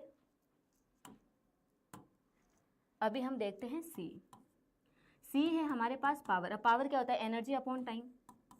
अभी कौन सी भी एनर्जी ले लो, समझो हमने काइनेटिक एनर्जी ली, तो ये काइनेटिक एनर्जी का फॉर्मूला हो जाएगा हाफ mv²/t, ठीक है। अब देखो मास का हो जाएगा m, वेलोसिटी क्या होता है मीटर पर सेकेंड, सो मीटर स्क्वायर यानी कि L2, यहाँ पे हो जाएगा पर सेकेंड स्क्वायर, तो यहाँ पे ऑलरेडी एक टाइम है तो ये हो जाएगा t-3 जब ऊपर जाएगा तो, ठीक है, ये हो जाएगा t-3, सो mL2 t-3 कितना c का mL2 t-3 सो 1, ठीक है। अभी हम d देखते हैं। अच्छा d तो बहुत आसान है, मोमेंट ऑफ इनर्शिया। अब मोमेंट ऑफ इनर्शिया क्या होता है mr², ठीक है, m यानी kg, तो ये कैपिटल M, r² यानी कि l का स्क्वायर। यहाँ पे टाइम का कोई भी टर्म नहीं है तो t0, तो फोर्थ का यानी कि d का होगा mL2 t0 थर्ड वन, ठीक है, इसका ये आंसर होगा। ओके, आई होप ये सभी को आया होगा, इसके ये सारे आंसर्स होंगे। अभी हम एक लॉजिक गेट का देखते हैं कि ये वाला एक क्वेश्चन था। अभी इसमें क्या दिया है, the output y is to 0 when, okay, तो हमें बोला है कि आउटपुट 0 कब होगा, तो हम सबसे पहले यहाँ से आउटपुट इसका निकाल लेते हैं, ठीक है। तो ये एंड गेट है तो ए बी, तो यहाँ पे हो जाएगा ए बी। अभी ये हमारे पास और गेट है, ठीक है, तो ये हो जाएगा A bar plus B, okay. ये यहाँ पे नैंड गेट है तो y को हम लिखेंगे y is equals to A B dot A bar plus B, ठीक है, इस पूरे का बार। तो अभी डी मॉर्गन्स थ्योरम को अपन यूज करेंगे, तो ये हो जाएगा A B bar plus A bar plus B इसका बार, तो ये हो जाएगा A bar plus B bar plus ये हो जाएगा ए डबल बार, यहाँ पे हो जाएगा बी बार। तो y हमारे पास होगा A bar plus B bar plus A B bar, ठीक है, ये हमारे पास इक्वेशन आ गया, ठीक है, आउटपुट का इक्वेशन हमारे पास आ गया। अभी हम सारे ऑप्शंस इसमें लगा के हम चेक कर सकते हैं। तो a हमारे पास क्या है, अभी a इज 0 b इज 1, तो a 0 होगा तो यहाँ पे हो जाएगा 0 का बार 1, तो y is equals to 1 plus, अब यहाँ पे 1 प्लस एनीथिंग इज 1 ओनली, ठीक है, तो b हमारे पास क्या है 1, तो इसका 1 का बार इज 0 प्लस, तो ये होगा 1। आउटपुट हमें क्या चाहिए, आउटपुट हमें चाहिए 0, तो b हमारे पास क्या है a की वैल्यू 1, सो 1 का bar is 0 plus b is 0 1 plus A B bar, so A B bar, तो ये हो जाएगा 1 प्लस 1 इज 1। c हमारे पास क्या है a1 b1, सो ए बार बी बार यानी कि 0 plus 0 plus A B bar, तो 1 का बार इज 0, तो ये हो जाएगा 0, यानी ये हमारा 0 आ रहा है, ठीक है, ऑप्शन थर्ड वन होगा। फोर्थ में क्या है a0 b0 यानी कि दोनों का बार, तो ये हो जाएगा 1 plus 1 plus A B bar यानी ये हो जाएगा 0, तो 1, तो हमारा सिर्फ ऑप्शन थर्ड आ रहा है, ठीक है।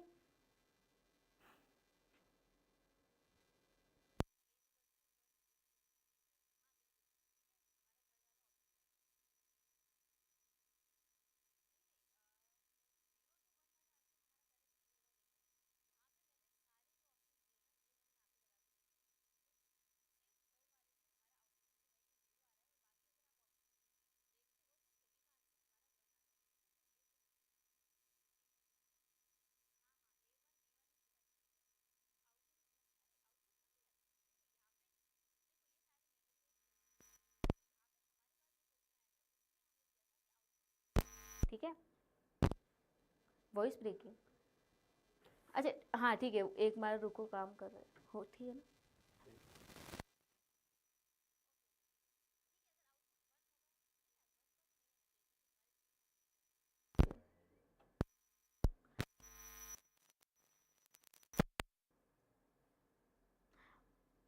ठीक है, ऑप्शन सी आ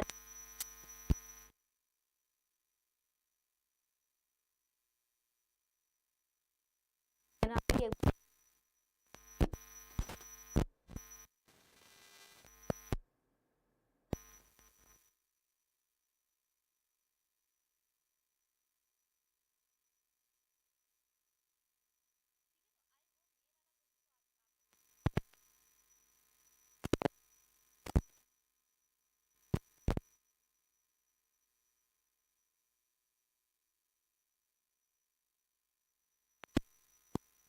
अच्छा जस्ट एक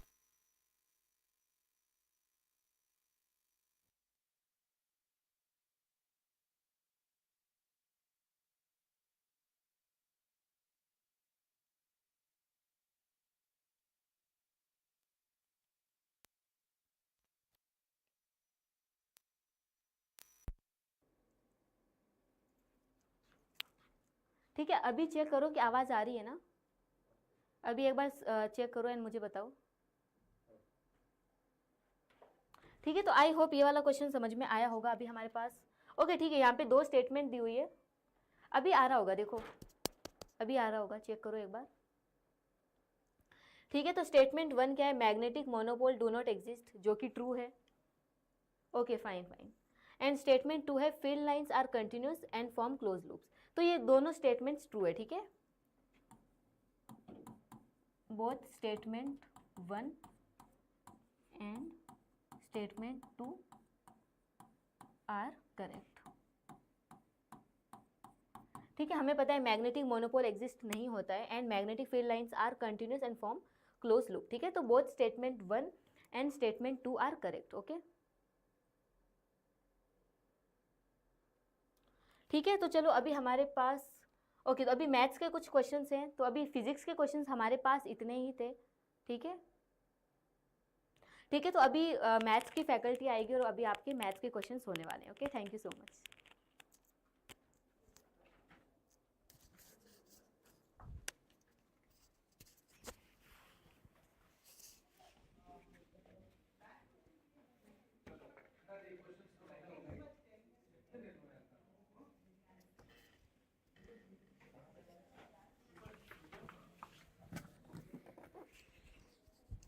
So hi everyone, we are come with a math question here and let's have a discussion over the math question. So guys, we already have discussed a few math question. Okay, so then we can go ahead. Acha, everyone, are you all able to hear me? Just give me a thumbs up if you are able to hear me. Are you all able to see my video? Everything is perfect. और बहुत ही कम बच्चे देख रहे हो live में, ऐसा क्यों? Share करो जल्दी से. Please share this video to everyone so that everyone can get the benefit. Even our team will also get motivated. Chalo, let's have a discussion over this question. 5 minus x, x square minus 3x and then plus 2. आप देखो इनके बीच में कोई common factor है क्या? Is there any common factor between numerator and denominator? No. We have to discuss the range of this function. How will I be able to discuss it? So basically here I will assume this to be y. Okay. And then I'll cross multiply. All right. Then I'll form a quadratic equation. Okay. So I'll write here x will be taken common. Inside the bracket it will be minus 3y and then plus 1. And then I'll write 2y minus 5 equal to 0. Okay. I hope you are able to understand. I have created ax square plus bx plus c. Now this quadratic, as x belongs to the set of real, they have said. So discriminant should be greater than or equals to 0. Okay. So I'm marking here d greater than or equals to 0. B square minus 4ac greater than or equals to 0. So if you expand it, it will be a square, then it will be b square, then it will be minus 2ab. And here minus 4y into 2y, it becomes minus 8y. And then here plus 20y. I hope you are able to understand this. Greater than or equals to 0. So 9y square minus 14y plus 20y. So it will become 6y. Is that fine, guys? And then plus 1. And then greater than or equals to 0. Is that clear to everyone? Are you all able to understand? Paper का level easy है बच्चों, paper का level easy है और many of the students they face some lengthy questions initially. तो अगर आप beginning में लेंदी क्वेश्चंस उठा लोगे तो मोटिवेशन आपका डाउन हो जाएगा. तो always attempt the paper in round two rounds basically 2 rounds. Okay, in round 1 pick up those questions which are easily doable, है ना, जो 2 मिनट या 3 मिनट के अंदर अंदर हो जाएंगे सॉल्व, वो उठाओ सबसे पहले. चाहे आपको आता है सोल्यूशन लेकिन आपको पता है टाइम लगने वाला है इसको करने में, तो आप उन क्वेश्चंस को मत उठाओ, पहले इजी वाले क्वेश्चन उठाओ. राउंड 1 में 25 मिनट्स के अंदर 50% क्वेश्चन करने की कोशिश करो, लगभग 10 क्वेश्चन 11 क्वेश्चन करने की कोशिश करो 25 मिनट्स में, 2.5 मिनट प्रति क्वेश्चन. उसके बाद राउंड 2 में बड़े क्वेश्चंस उठाओ। तो इस तरीके से आपका क्वेश्चन, ठीक है। मतलब पेपर जो था लेंदी है, कुछ क्वेश्चंस आपको 4-5 क्वेश्चन लेंदी पक्का से मिलने वाले मैथ के अंदर। This is how the level has been increase and this way the paper is being set all the time. So here you will be able to understand the value of y being coming. अच्छा, यहाँ से y की value क्या आ रही है देखा आपने? What is the value of y being coming here? मुझे बताओ, जल्दी से बता दो। अच्छा, इसका डिस्क्रिमिनेंट क्या आ रहा है? What is the value of d being coming? Value of d, जल्दी से बताओ। अच्छा, ये 3y का होल स्क्वायर 3y प्लस 1 का होल स्क्वायर ऐसा कुछ आ रहा है क्या? जल्दी से देखना।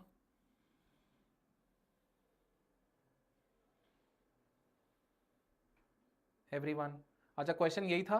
Have you seen this question? बताओ।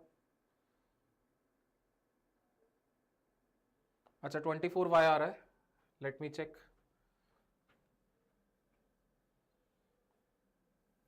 -14 है प्लस 20y है, -14 प्लस 20, तो ये तो प्लस 6y आ रहा है। 20y नहीं 24y, अरे अरे अरे, have I done the error? नहीं, ये वहाँ पर 5 था ना बच्चे, तो b स्क्वायर माइनस 4ac में आपने, मुझे लग रहा है इसको 6 पढ़ लिया। It is 5 hair. क्वेश्चन यही था क्या बच्चों? आप पहले इसको वेरीफाई करो, बिकॉज दीज आर द अच्छा ठीक है, -8y स्क्वायर डेवलप होगा बच्चों यहाँ पे, है ना? Then it will be plus 20y। अब ठीक है, I think now it is fine. चलो अब इसको करेक्ट करें। 9y square minus 8y square. So let me recheck this question again. a square plus b square minus 2ab। Here it is -8y square been written and then plus 20y. 20y is also written greater than or equals to 0. So here it is y square. आपने भी ये लिखा होगा बच्चों, ठीक है। 24y 24y नहीं होगा, 5 4 20 है ना बच्चे, ठीक है। एक बार अब फिर वापस से चेक करें। 9y square minus 8y square, y square is coming, then here it is plus 14y is coming, plus 14y, okay, and then plus 1 is coming and greater than or equals to 0. अब देखना कुछ ऐसा ही आ रहा है क्या आपका भी? Please check, are we also getting the same values? ठीक है, are we also getting the same value? एक बार मैं भी चेक कर लूँ। वाई एक्स स्क्वायर है, -3xy है, देन प्लस 2y है, all right, and then here it is 5 minus x. So I brought this 5 to that side, it becomes -5, okay. This plus x is brought there, minus x is brought there, it becomes plus x. So -3xy and then plus x. I think यहाँ तक बिल्कुल सही है। Now discriminant लिखा b square minus 4 into a into c. Now this is also perfect guys. Here this is also fine. अब मुझे लग रहा है कि अब तो इस बार तो कोई कैलकुलेशन एरर नहीं है, everything is perfect up till now. Is that fine guys? अच्छा, यहाँ से रूट्स क्या आ रहे हैं आपके? What is the value of d been coming from here? तो अगर आप इस इक्वेशन को सॉल्व करते हैं, Y square plus 14y plus 1 equal to 0, तो ये -b plus minus root over b square minus 4ac and then whole divided by 2a। ये तो बहुत अजीब से रूट नहीं आ रहे बच्चे, यही क्वेश्चन था क्या? If you were the part of the session guys, तो क्वेश्चन यही था क्या? एक बार चेक कर लो, क्योंकि मुझे ऐसा लग रहा है कुछ गड़बड़ हो रही है। तो यहाँ पर आप देखेंगे ना, तो एक तो आ रहा है आपके पास में -14 और 192 को जब आप लिखेंगे guys, okay, so 192 from 192 you can take this 4 outside. So इसको थोड़ा सा सिंप्लीफाई करके ही मैं लिख देता हूँ, so that it becomes easier for you to understand. So -14 plus it plus -2, and if you divide it by 4, so it will be 4 4s are 16, and then 32 it will be 8, square root of 48. So here you will be able to get -7, then minus root over 48. And then you will have here upon 2 तो cancel out हो जाएगा. Here you are getting -7 plus square root of 48. Okay, and you also have to see that discriminant is positive over here. If d is positive over here, so the solutions are coming in this way. Okay, so we got the alpha and beta value as a irrational value. देखो alpha की value जो आ रही है इधर -7 minus root 48 आ रही है, if I haven't done any calculation error, और beta की वैल्यू आ रही है -7 plus root over 48. अब alpha square plus beta square आपको इवेलुएट करने का, and you will be able to get to the answer. यही था सब कुछ, ओके। तो अब आप alpha square plus beta square evaluate कर लो. If you do alpha square, here it will be, you will be having 49, then you will have 48, and then you will have 2ab. Here also you will have 2ab से 2ab cancel out हो जाएगा, इन दोनों का product करना होगा. What is the final answer that you will have from here? 97 into 2, and 97 into 2 will be what, guys? It will be 194. So alpha square plus beta square 194. Are you all able to understand how I did this question? Give me a thumbs up if you understood this. Okay, तो इस तरीके से ये solve हो जाएगा बच्चों. चलो next चले बच्चों. There is a differential equation and one differential equation is there, X square plus 1, then instead of y dash I am writing dy by dx, then minus 2xy is given, then I am writing x square plus 1 whole square, then cos x is given. So convert into linear differential form. Okay, x square plus 1 into cos x will be remaining because I'll divide by the x square plus 1. Now first of all let us find the integrating factor, e raised to the power integration p dx. So you have to integrate this बच्चों. If you assume this as t, it will be dt. dt upon t is log t. So e raised to the power minus log t we are obtaining here, and this will be power minus 1, so 1 upon 1 plus x square is the integrating factor. Once you get this integrating factor, now we have to write the solution. So it will be y into integrating factor, then is equals to integration of q into integrating factor. It will be x square plus 1 into cos x into integrating factor, and then dx and then plus c. So यहाँ पर y upon 1 plus x square आ रहा है बच्चों. These two are getting cancelled. Cos x integration will be sin x and then plus c. Now what they have mentioned in this question, they have mentioned that at x is equals to 0, y value is 1. So we will substitute y value as 1, x value as 0. So you will have c as 1. So ultimately y is equals to 1 plus x square times sin x plus 1 I am obtaining. Now once you are able to understand this, यहाँ तक अगर clarity मिल गई है बच्चों, so whatever they are asking now, it will be easier for us to determine now. क्या करना होगा बच्चों, आपको y of x तो obtain हो गया, you just have to integrate it, and you have to integrate between minus 3 to plus 3. It will be very easy, I'll tell you.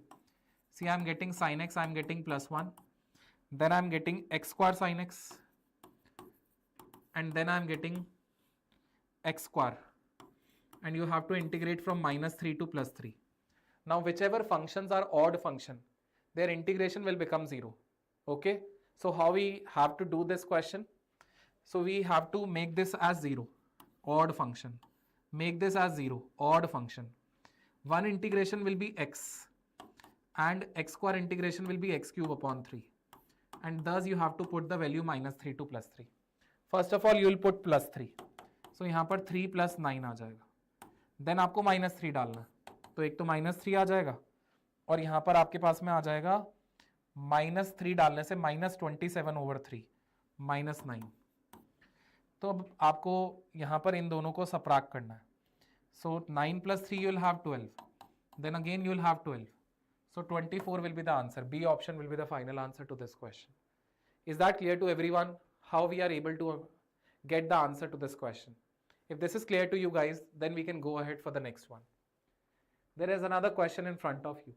If the equation of the line passes through this point and perpendicular to line this as well as this, is this, if the equation of the line passing through this and perpendicular to the line this and this is this, तो ये आपको equation of line question में given है, और यही line वो है बच्चों जो पास कर रही है गिवन पॉइंट से. And what is the given point? 0 minus half 0. सो ये लाइन 0 माइनस हाफ 0 को सैटिस्फाई करेगी. So if I substitute 0, if I substitute minus half, I am writing assuming A, here it is D. Okay, अगर ये question सही है तो उस according हम कर रहे हैं बच्चों, क्योंकि क्वेश्चन में गड़बड़ है तो फिर तो पूरा ही गड़बड़ हो जाएगा. And then z value I will substitute 0, so it will be minus c over minus 4. So I got 1 upon a, then 4 minus half, so it becomes 7 by 2, 7 upon 2d. and here we got C upon 4. So my dear students, if I equate these two, so I will get AC product is equals to 4.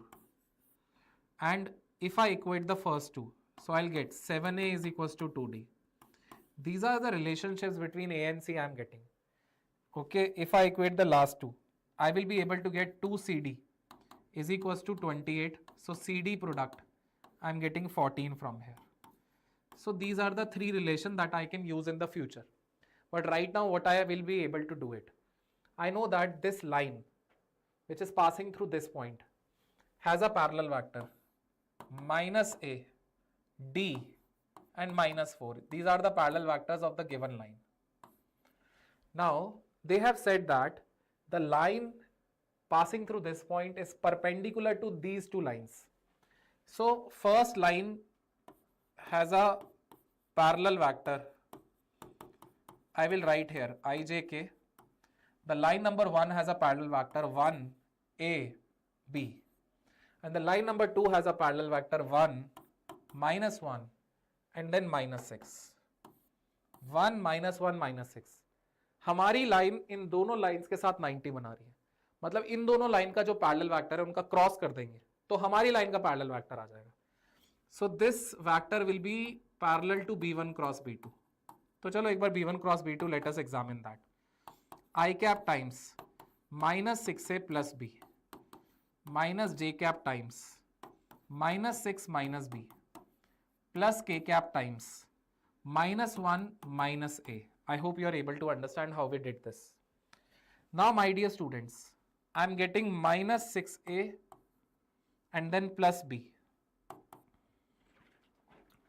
Alright, then comma. Minus into minus will become plus 6 plus b. Then comma. Minus 1 minus a. I know that these two vectors are parallel. So I got one relationship. Minus 6a plus b whole divided by minus a. Then 6 plus b whole divided by d. Then minus 1 minus a whole divided by 4. So with the help of this guys, I will be able to make a relationship between a and b. a and b के बीच में कैसा relationship आएगा? एक relationship तो आपके पास होगा भी सही पहले से. a और d के बीच में है यहाँ पर, c और d के बीच में है. तो we'll be able to develop that. कैसे? आप इन दोनों को क्रॉस मल्टीप्लाई करें. So you will have 24, 6 4s are 24 plus 4b. Here, if d is taken here, minus d, then minus ad. ad value we already have. ad value नहीं है तो चलो कोई बात नहीं, minus ad. तो अगर आप d कॉमन ले लेते हैं बच्चों, और you can, if you want to substitute the value of d in terms of a, you can substitute here. What is the value of d? You can substitute here. So you can substitute the value of d as 7a over 2. तो देखो यहाँ पर आप 7a over 2 डाल देंगे. All right. So ये आपके पास में a और b में एक relationship आ गया. This is a relationship between a and b.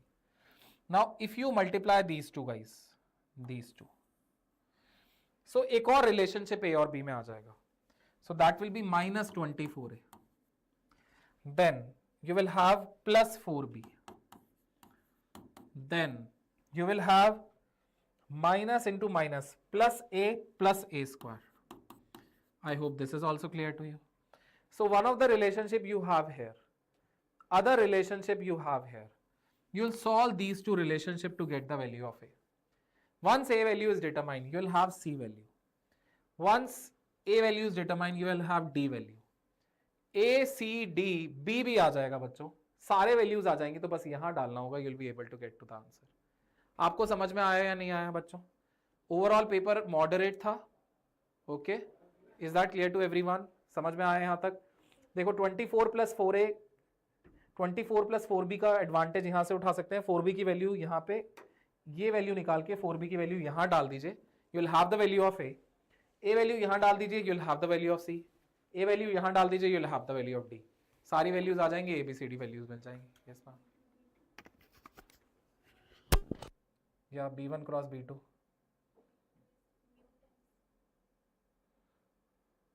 O I haven't. अच्छा ठीक है, इसमें एक गड़बड़ हो गई है बच्चों. हमने ना ये वाला वेक्टर ले लिया, आपने बताया भी नहीं, 1 -1 और -6 हमने यहाँ पर पहला वाला ले लिया, लेकिन हमें लेना चाहिए था ये वाला -b an5। तो थोड़ा सा करेक्शन कर देता हूँ मैं, तो ये सारी इक्वेशंस फिर गड़बड़ हो जाएंगी, मतलब विल चेंज, क्योंकि फिर क्रॉस प्रोडक्ट डिफरेंट आएगा। अभी हम इसको एलिमिनेट कर रहे हैं। देखो आपको पूरा कॉन्सेप्ट तो समझ में आ गया, how we have to proceed with this illustration. ठीक है, मैं इसमें एक लिखने में एरर हो गया बच्चों, instead of taking the second vector I have taken first vector, just I have seen the wrong question, that's it. Concept wise it was fine, बस वैल्यू गलत उठा लिया हमने। ओके देखो हमें जो b2 वैक्टर है ना बच्चों, ये गलती से ये उठा लिया है, उठाना चाहिए था ये -b an5।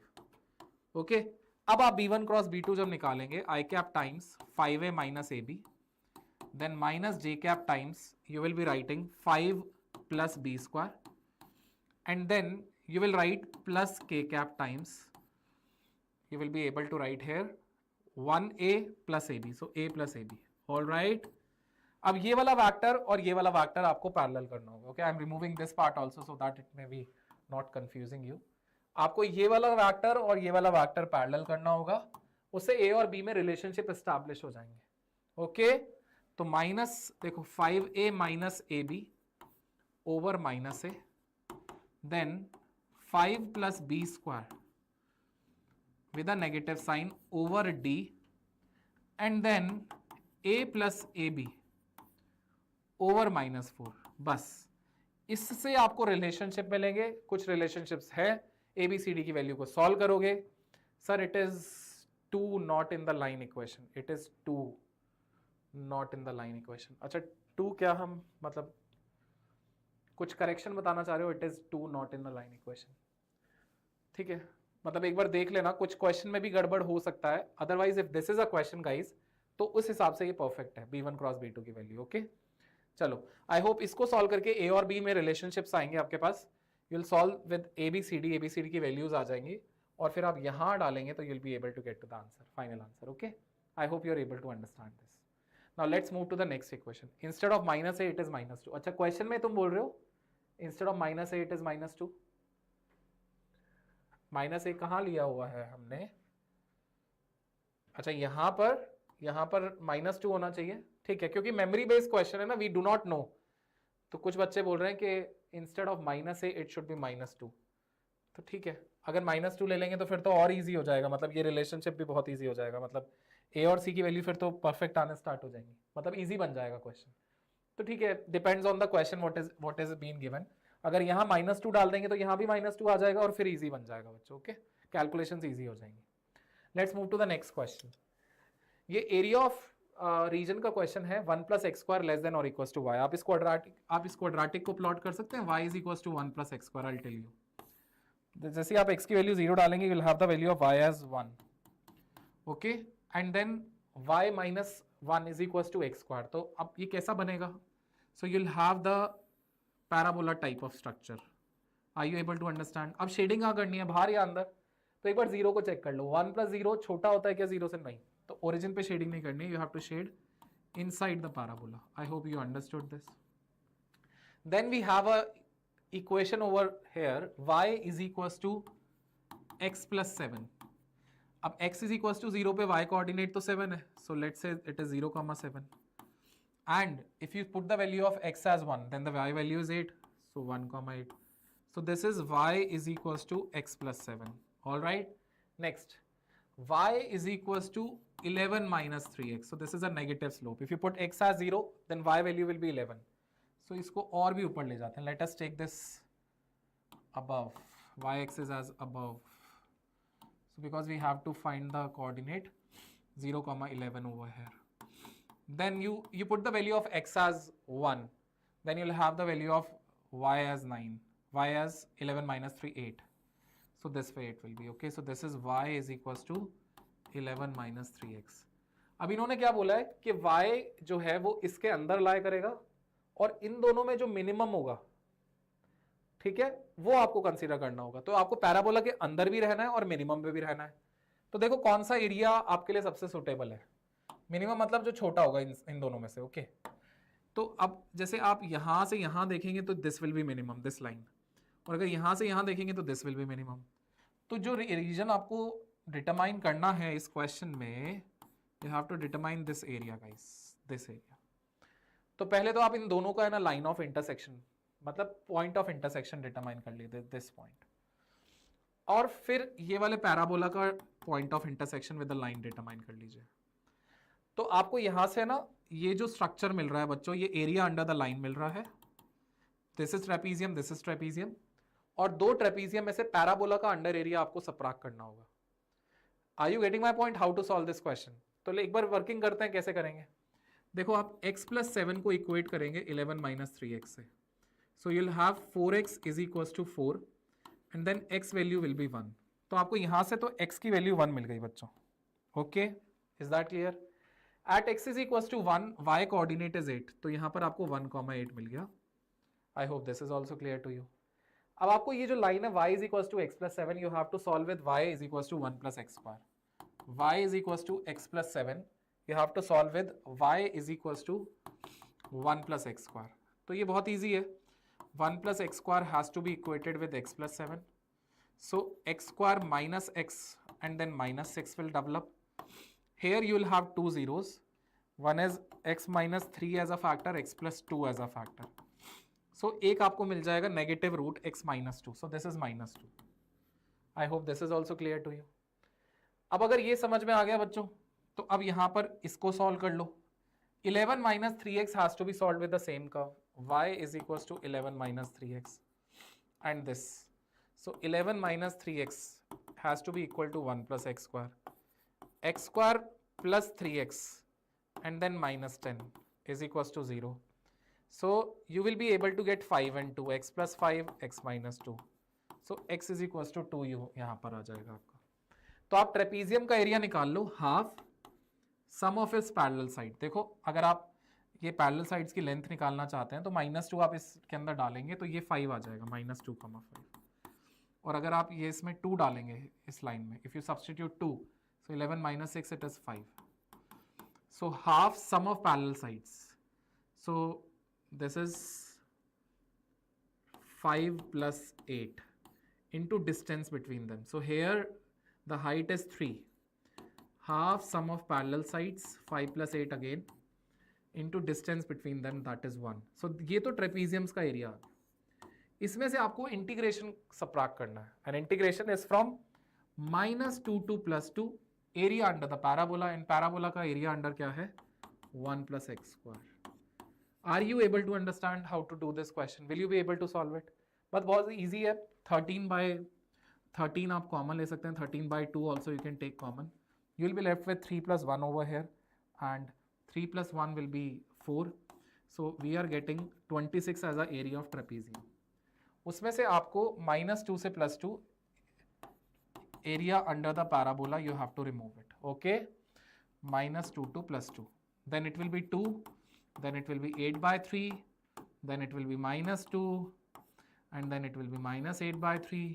बस अब तो सॉल्व हो गया, and you will be able to get the final answer. बस ये वाला एरिया इसमें सबट्रैक्ट करना, you will be able to get the final answer. Are you able to understand how to deal with these type of the questions? चलो बहुत बढ़िया। They are asking the value of 3 at the last. जो भी आपका answer आया, you have to multiply it by 3 and you will be able to get the answer, okay, all right. Let us deal with the next question बच्चों, ये भी math का question. They have given 2 sets, they have given A set and the B set। Alpha - 1 modulus is less than 4, which will give us the value alpha - 1 between -4 and +4. In the same way guys, beta -5 value will give us the value -6 to +6. Here alpha value will be between -3 and +5. Here beta value will be between -6 + 5 -1, and 6 + 5 it will be 11. Is that clear everyone? Next they have given a ellipse, alpha -2 whole square over 9, beta -6 whole square over 16 less than or equals to 1. This is inside the ellipse. So let us plot it guys. So we'll come to the point 2, 6. 1, 2, 1, 2, 3, 4, 5, 6. So this is 2, 6. Now this A value is 3. A square is 9, A value is 3. सो अगर आप 3 यहां जाएंगे 5 तक पहुंचेंगे, 3 यहां जाएंगे तो आप -1 तक पहुंचेंगे. ओके, देन 4 आपको यहां जाना है बच्चों, you have to go 4 here, so you will reach 2,10 and you'll come 4 here, so you'll reach 2,2. Now a figure you will be creating that is of ellipse. Are you able to understand how the ellipse is being created? Is that fine? This inner region of the ellipse, inner region of the ellipse, this region, this inner region of the ellipse is the set B. ये B set है, green color. According to this set A, they have said that set A is -3 to 5. So this is -1 guys. -3 यहां होगा and -3 to 5, 5 यहां होगा बच्चों, इनके बीच वाला. And they have also said that beta -1 to 11, -1 यहां होगा, 11 यहां होगा. So आपको लग रहा है ये रेक्टेंगल के अंदर इलिप्स आ गया? Do you think that? So A is a superset of B. A is a superset of B or B is a subset of A. So B is a subset of A. D option will be the final answer to this question. Are you all able to understand? समझ में आया आपको? अच्छा, आप लोग बोल रहे हो A option. A is a subset of B नहीं दिख रहा आपको? देखो इक्वालिटी भी दी हुई है दोनों में. So can't you find A is a मतलब A is a superset of B. Sorry, A is not a subset. A is a superset of B. So we can say B is a subset. पूरा पूरा ellipse इस region के अंदर आ रहा है.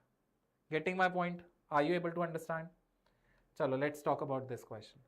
There is a function, polynomial function of degree 4. And they have said that fx upon x square is 5.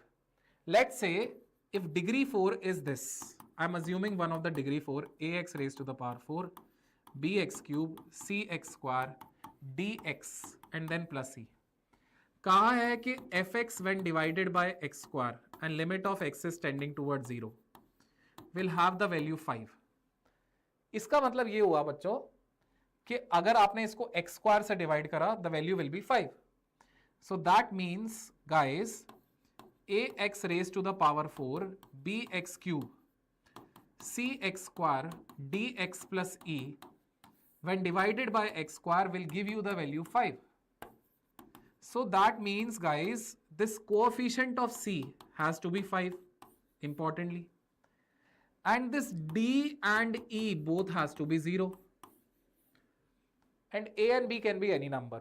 So I got the value of fx as ax raised to the power 4, bx cube and then 5x square. I hope this is clear to you. They have also said that extreme values at 4 and 5. So f dash value has to be 4ax cube, 3bx square and 10x. तो बच्चों अगर आपने यहां पर x common लिया, so you'll have 4ax square, then you will have 3bx, then you will have 10. अब बच्चों आपको इसके रूट्स लाने हैं. You have to create this quadratic in such a way that the roots are 4 and 5. The quadratic whose roots are 4 and 5 is this.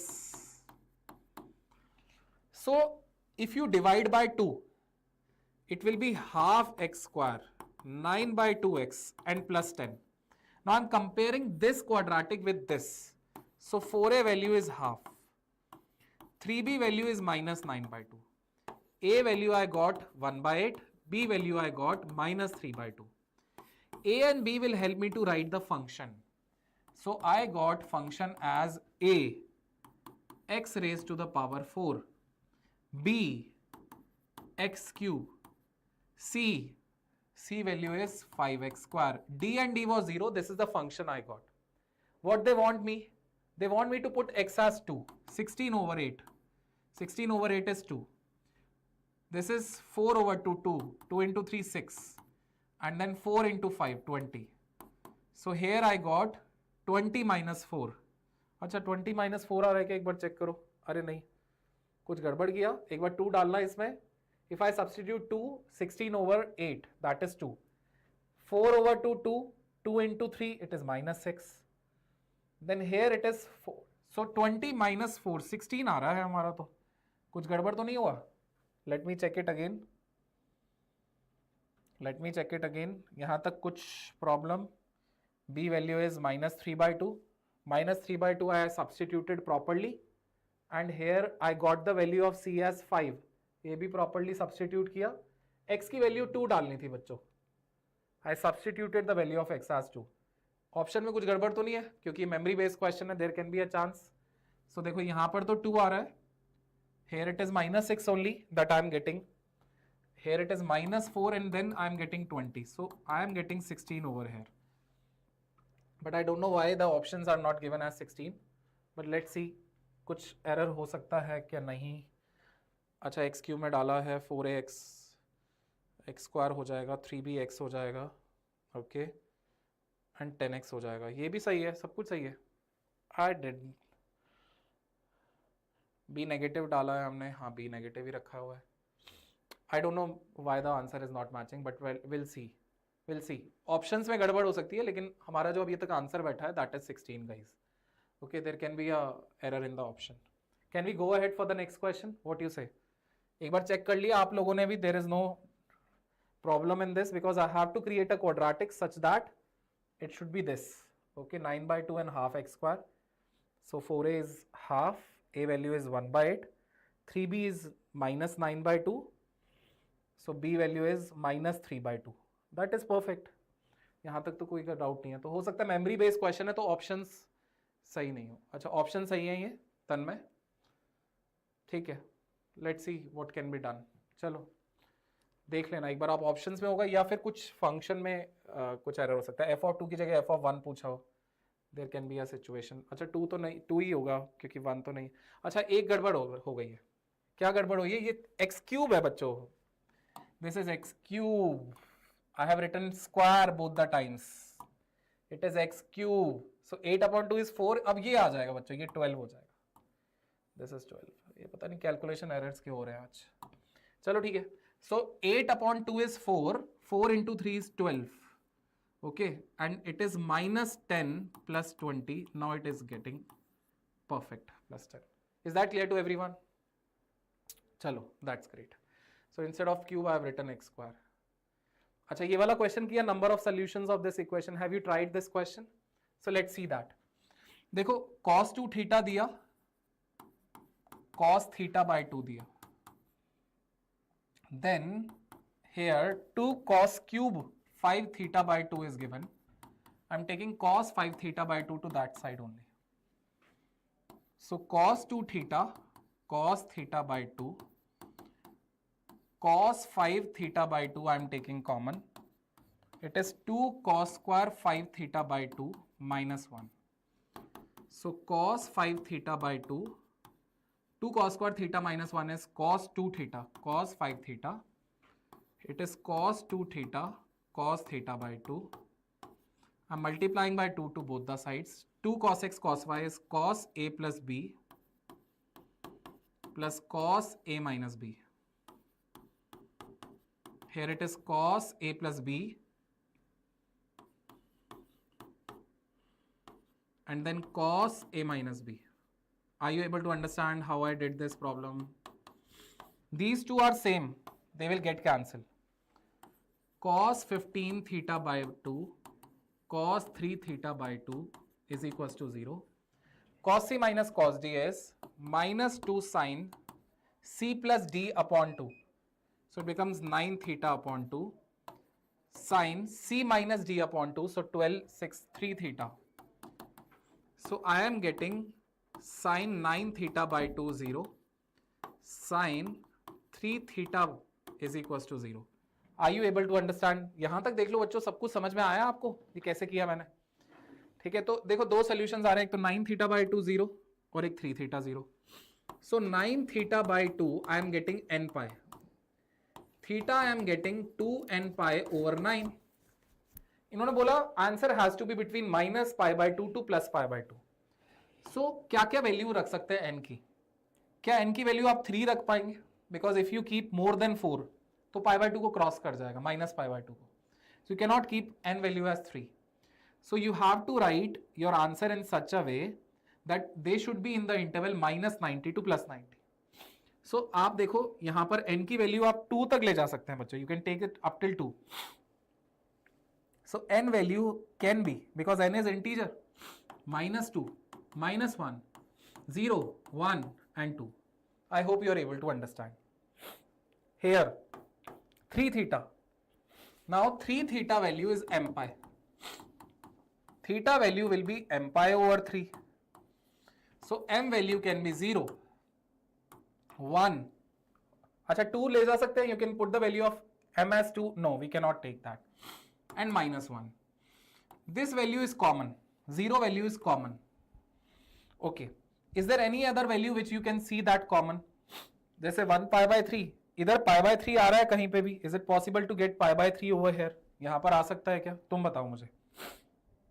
तो जैसे अगर आप n की जगह 3 डाल देंगे, so can you get pi by 3? No, 2 pi by 3 आएगा और n cannot be 3. So number of solutions they are asking for. 1, 2, 3, 4, 5. And then 1 is common, so 6 and 7. Is that clear to everyone? चलो बहुत बढ़िया, thank you. अच्छा अब तो chemistry के questions आ गए. Yes. Thank you, sir. Yeah. So over to chemistry. How are you all? So how the questions are going on? So memory based questions here. The question from atomic radii from the periodic classification of elements. Yeah, Vatsal. So choose the incorrect trend in the atomic radius or of the following elements. Here it is given astatine, cesium and bromine, potassium, rubidium, cesium and magnesium, aluminum is given. Here you can see cesium is an alkali metal and astatine is going to be the halogen at the last. So of course across the periodic table the size of the atom is going to be decreased. Cesium is supposed to be greater than astatine. It is a correct indeed. Now we can say you are asked to discuss about which is a pick out incorrect statement. So potassium is greater than bromine. Yes, potassium is greater than, because this is an alkali metal and this is a halogen. Size of alkali metal, obviously it is greater than this. Okay. Now we can say cesium and rubidium, of course lithium, sodium, potassium, rubidium and cesium. Down the group atomic size increases.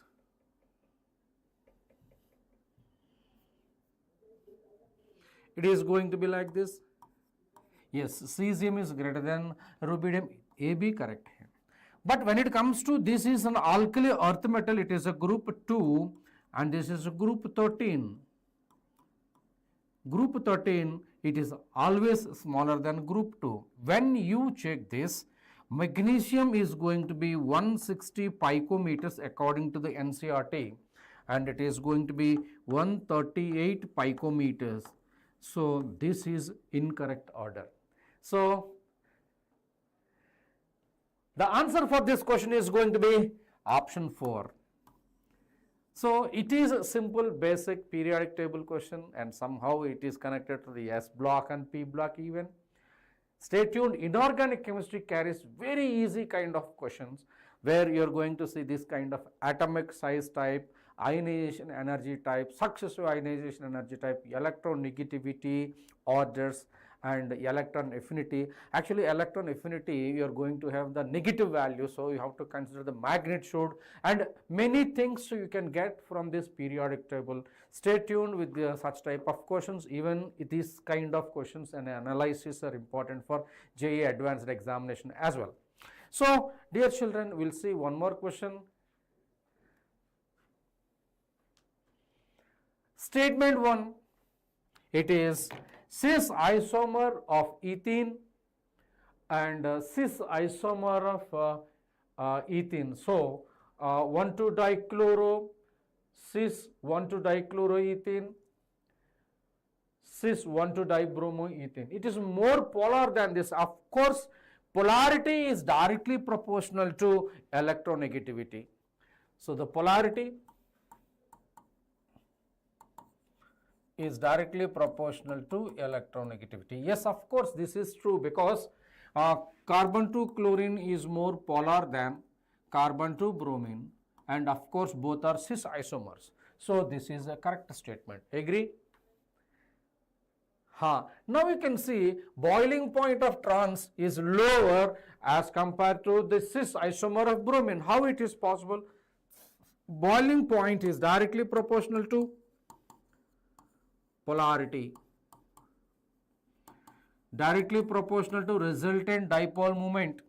So इसका resultant dipole moment आता है आपका 0 and इसका dipole moment आता है not equal to 0. इसका हिसाब से lower कैसे होगा? And it is going to be boiling point is directly, and but it is more polar than this, which is actually not correct statement. है ना? So statement 1 what you said is correct. Statement 1 is true and statement 2 is false. So we have a small short video also based on this polarity and this boiling point and the melting point. Always memorize one thing here. The boiling point depends upon the extent of intermolecular force and extent of the polarity. More the polarity, more is going to be the intermolecular force. That's the reason why, so more polar, more is the boiling point. Okay, more intermolecular forces, more is going to be the boiling point. When it comes to the melting point depends upon how efficiently that solid is packed. So if more the symmetrical structure, more is going to the packing efficiency in the solid state, so it is going to be more melting point. That is a key point. You can use any kind of examination, any kind of preparations, right? So let's talk about here. One more question. Yes, it's my favorite question. These are all haloarenes. It is treated with sodium hydroxide, of course. So reaction with sodium hydroxide, I just want to mention here. Reaction with sodium hydroxide. So with various temperatures are given. Because you can see, dear students, this is a haloarene. This haloarene, due to resonance, it should have the partial bond. So partial double bond. As a result of this,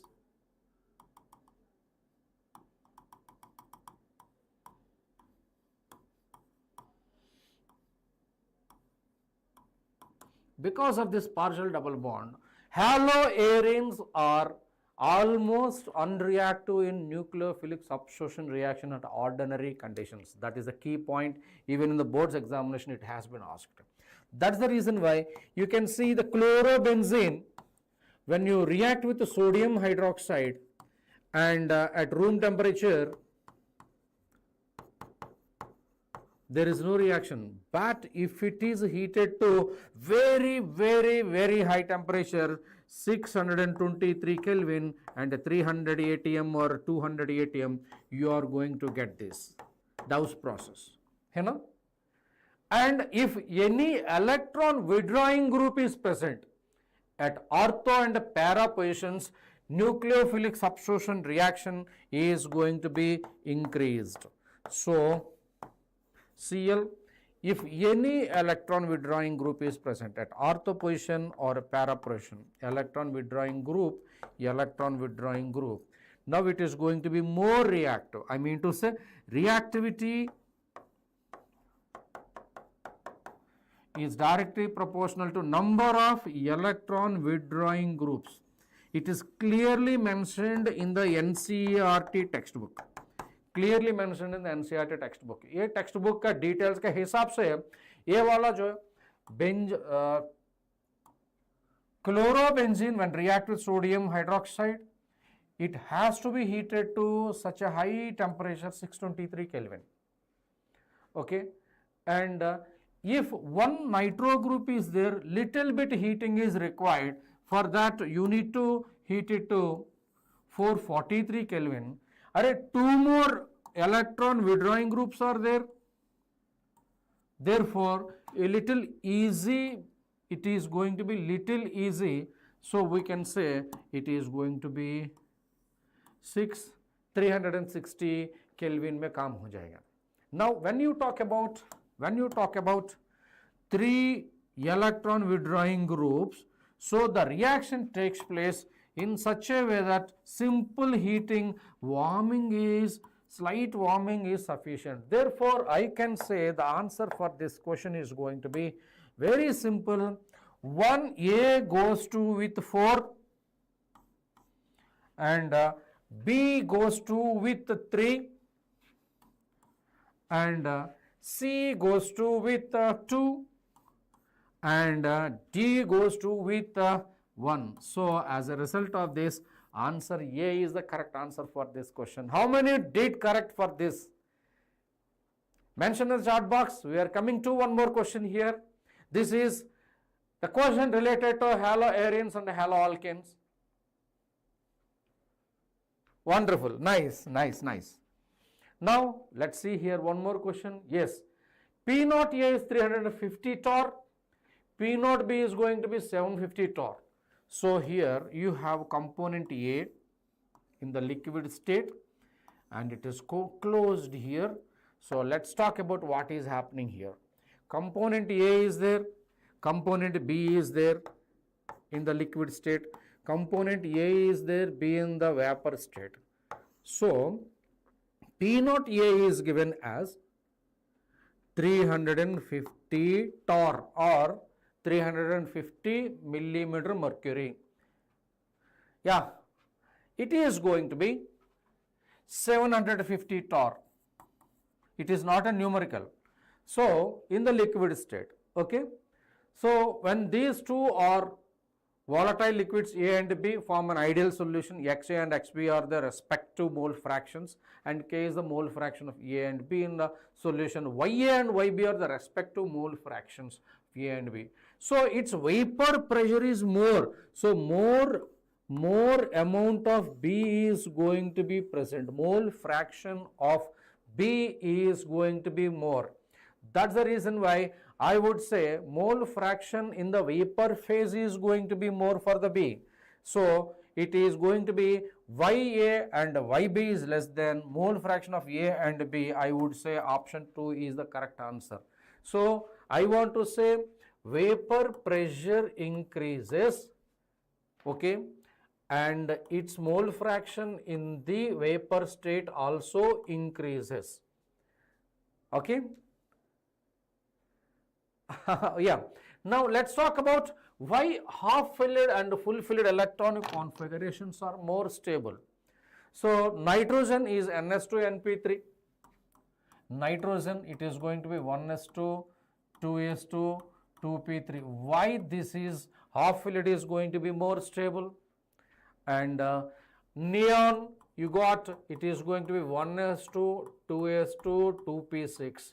Why 2p6 is going to be more stable? So, here very important thing I want to say, it is given in the NCERT, it is all about two things over here. What is that?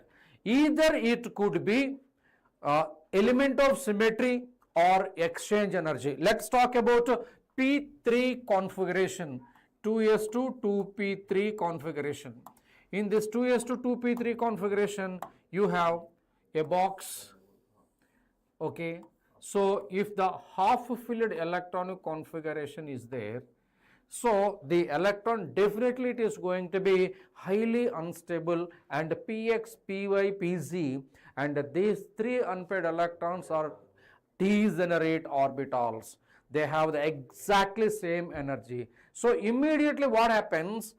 So, virtually you can see this electron is going to make a jump so that at that time it is going to make instantaneous pairing with this electron so that it is going to get instantaneous stability. Similarly, it can make a jump over here and make it a stability, okay. So, as it is jumping and getting a stability, it is going to release some energy due to stability. So, that energy is called as exchange energy. So, half-filled electrons will have more number of exchanges. So, the exchange energy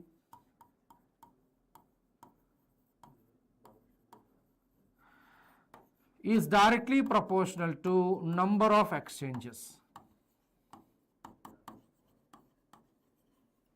Similarly, you can say this electron is going to make a jump with this, okay, and it will have the stability, and this electron make a jump with this, and this electron is going to make a jump with this. I wanted to say the stability is directly proportional to exchange energy.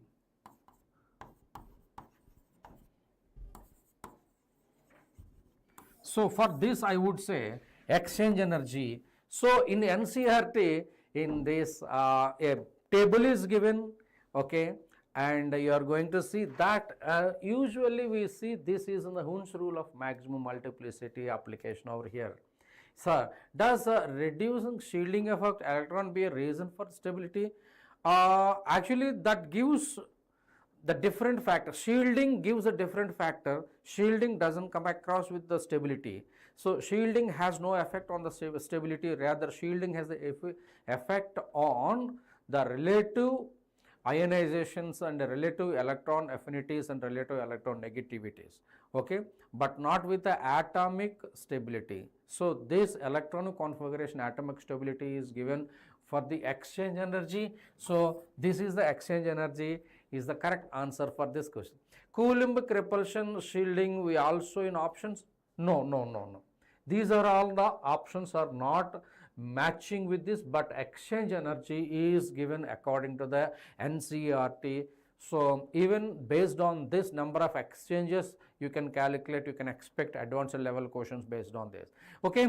Anyways, we are done from our side from the memory based questions. Hope you all enjoyed. Option is correct, exchange energy. Array, this is a memory based questions. As you said, some options, and as far as the right option is concerned, this is correct.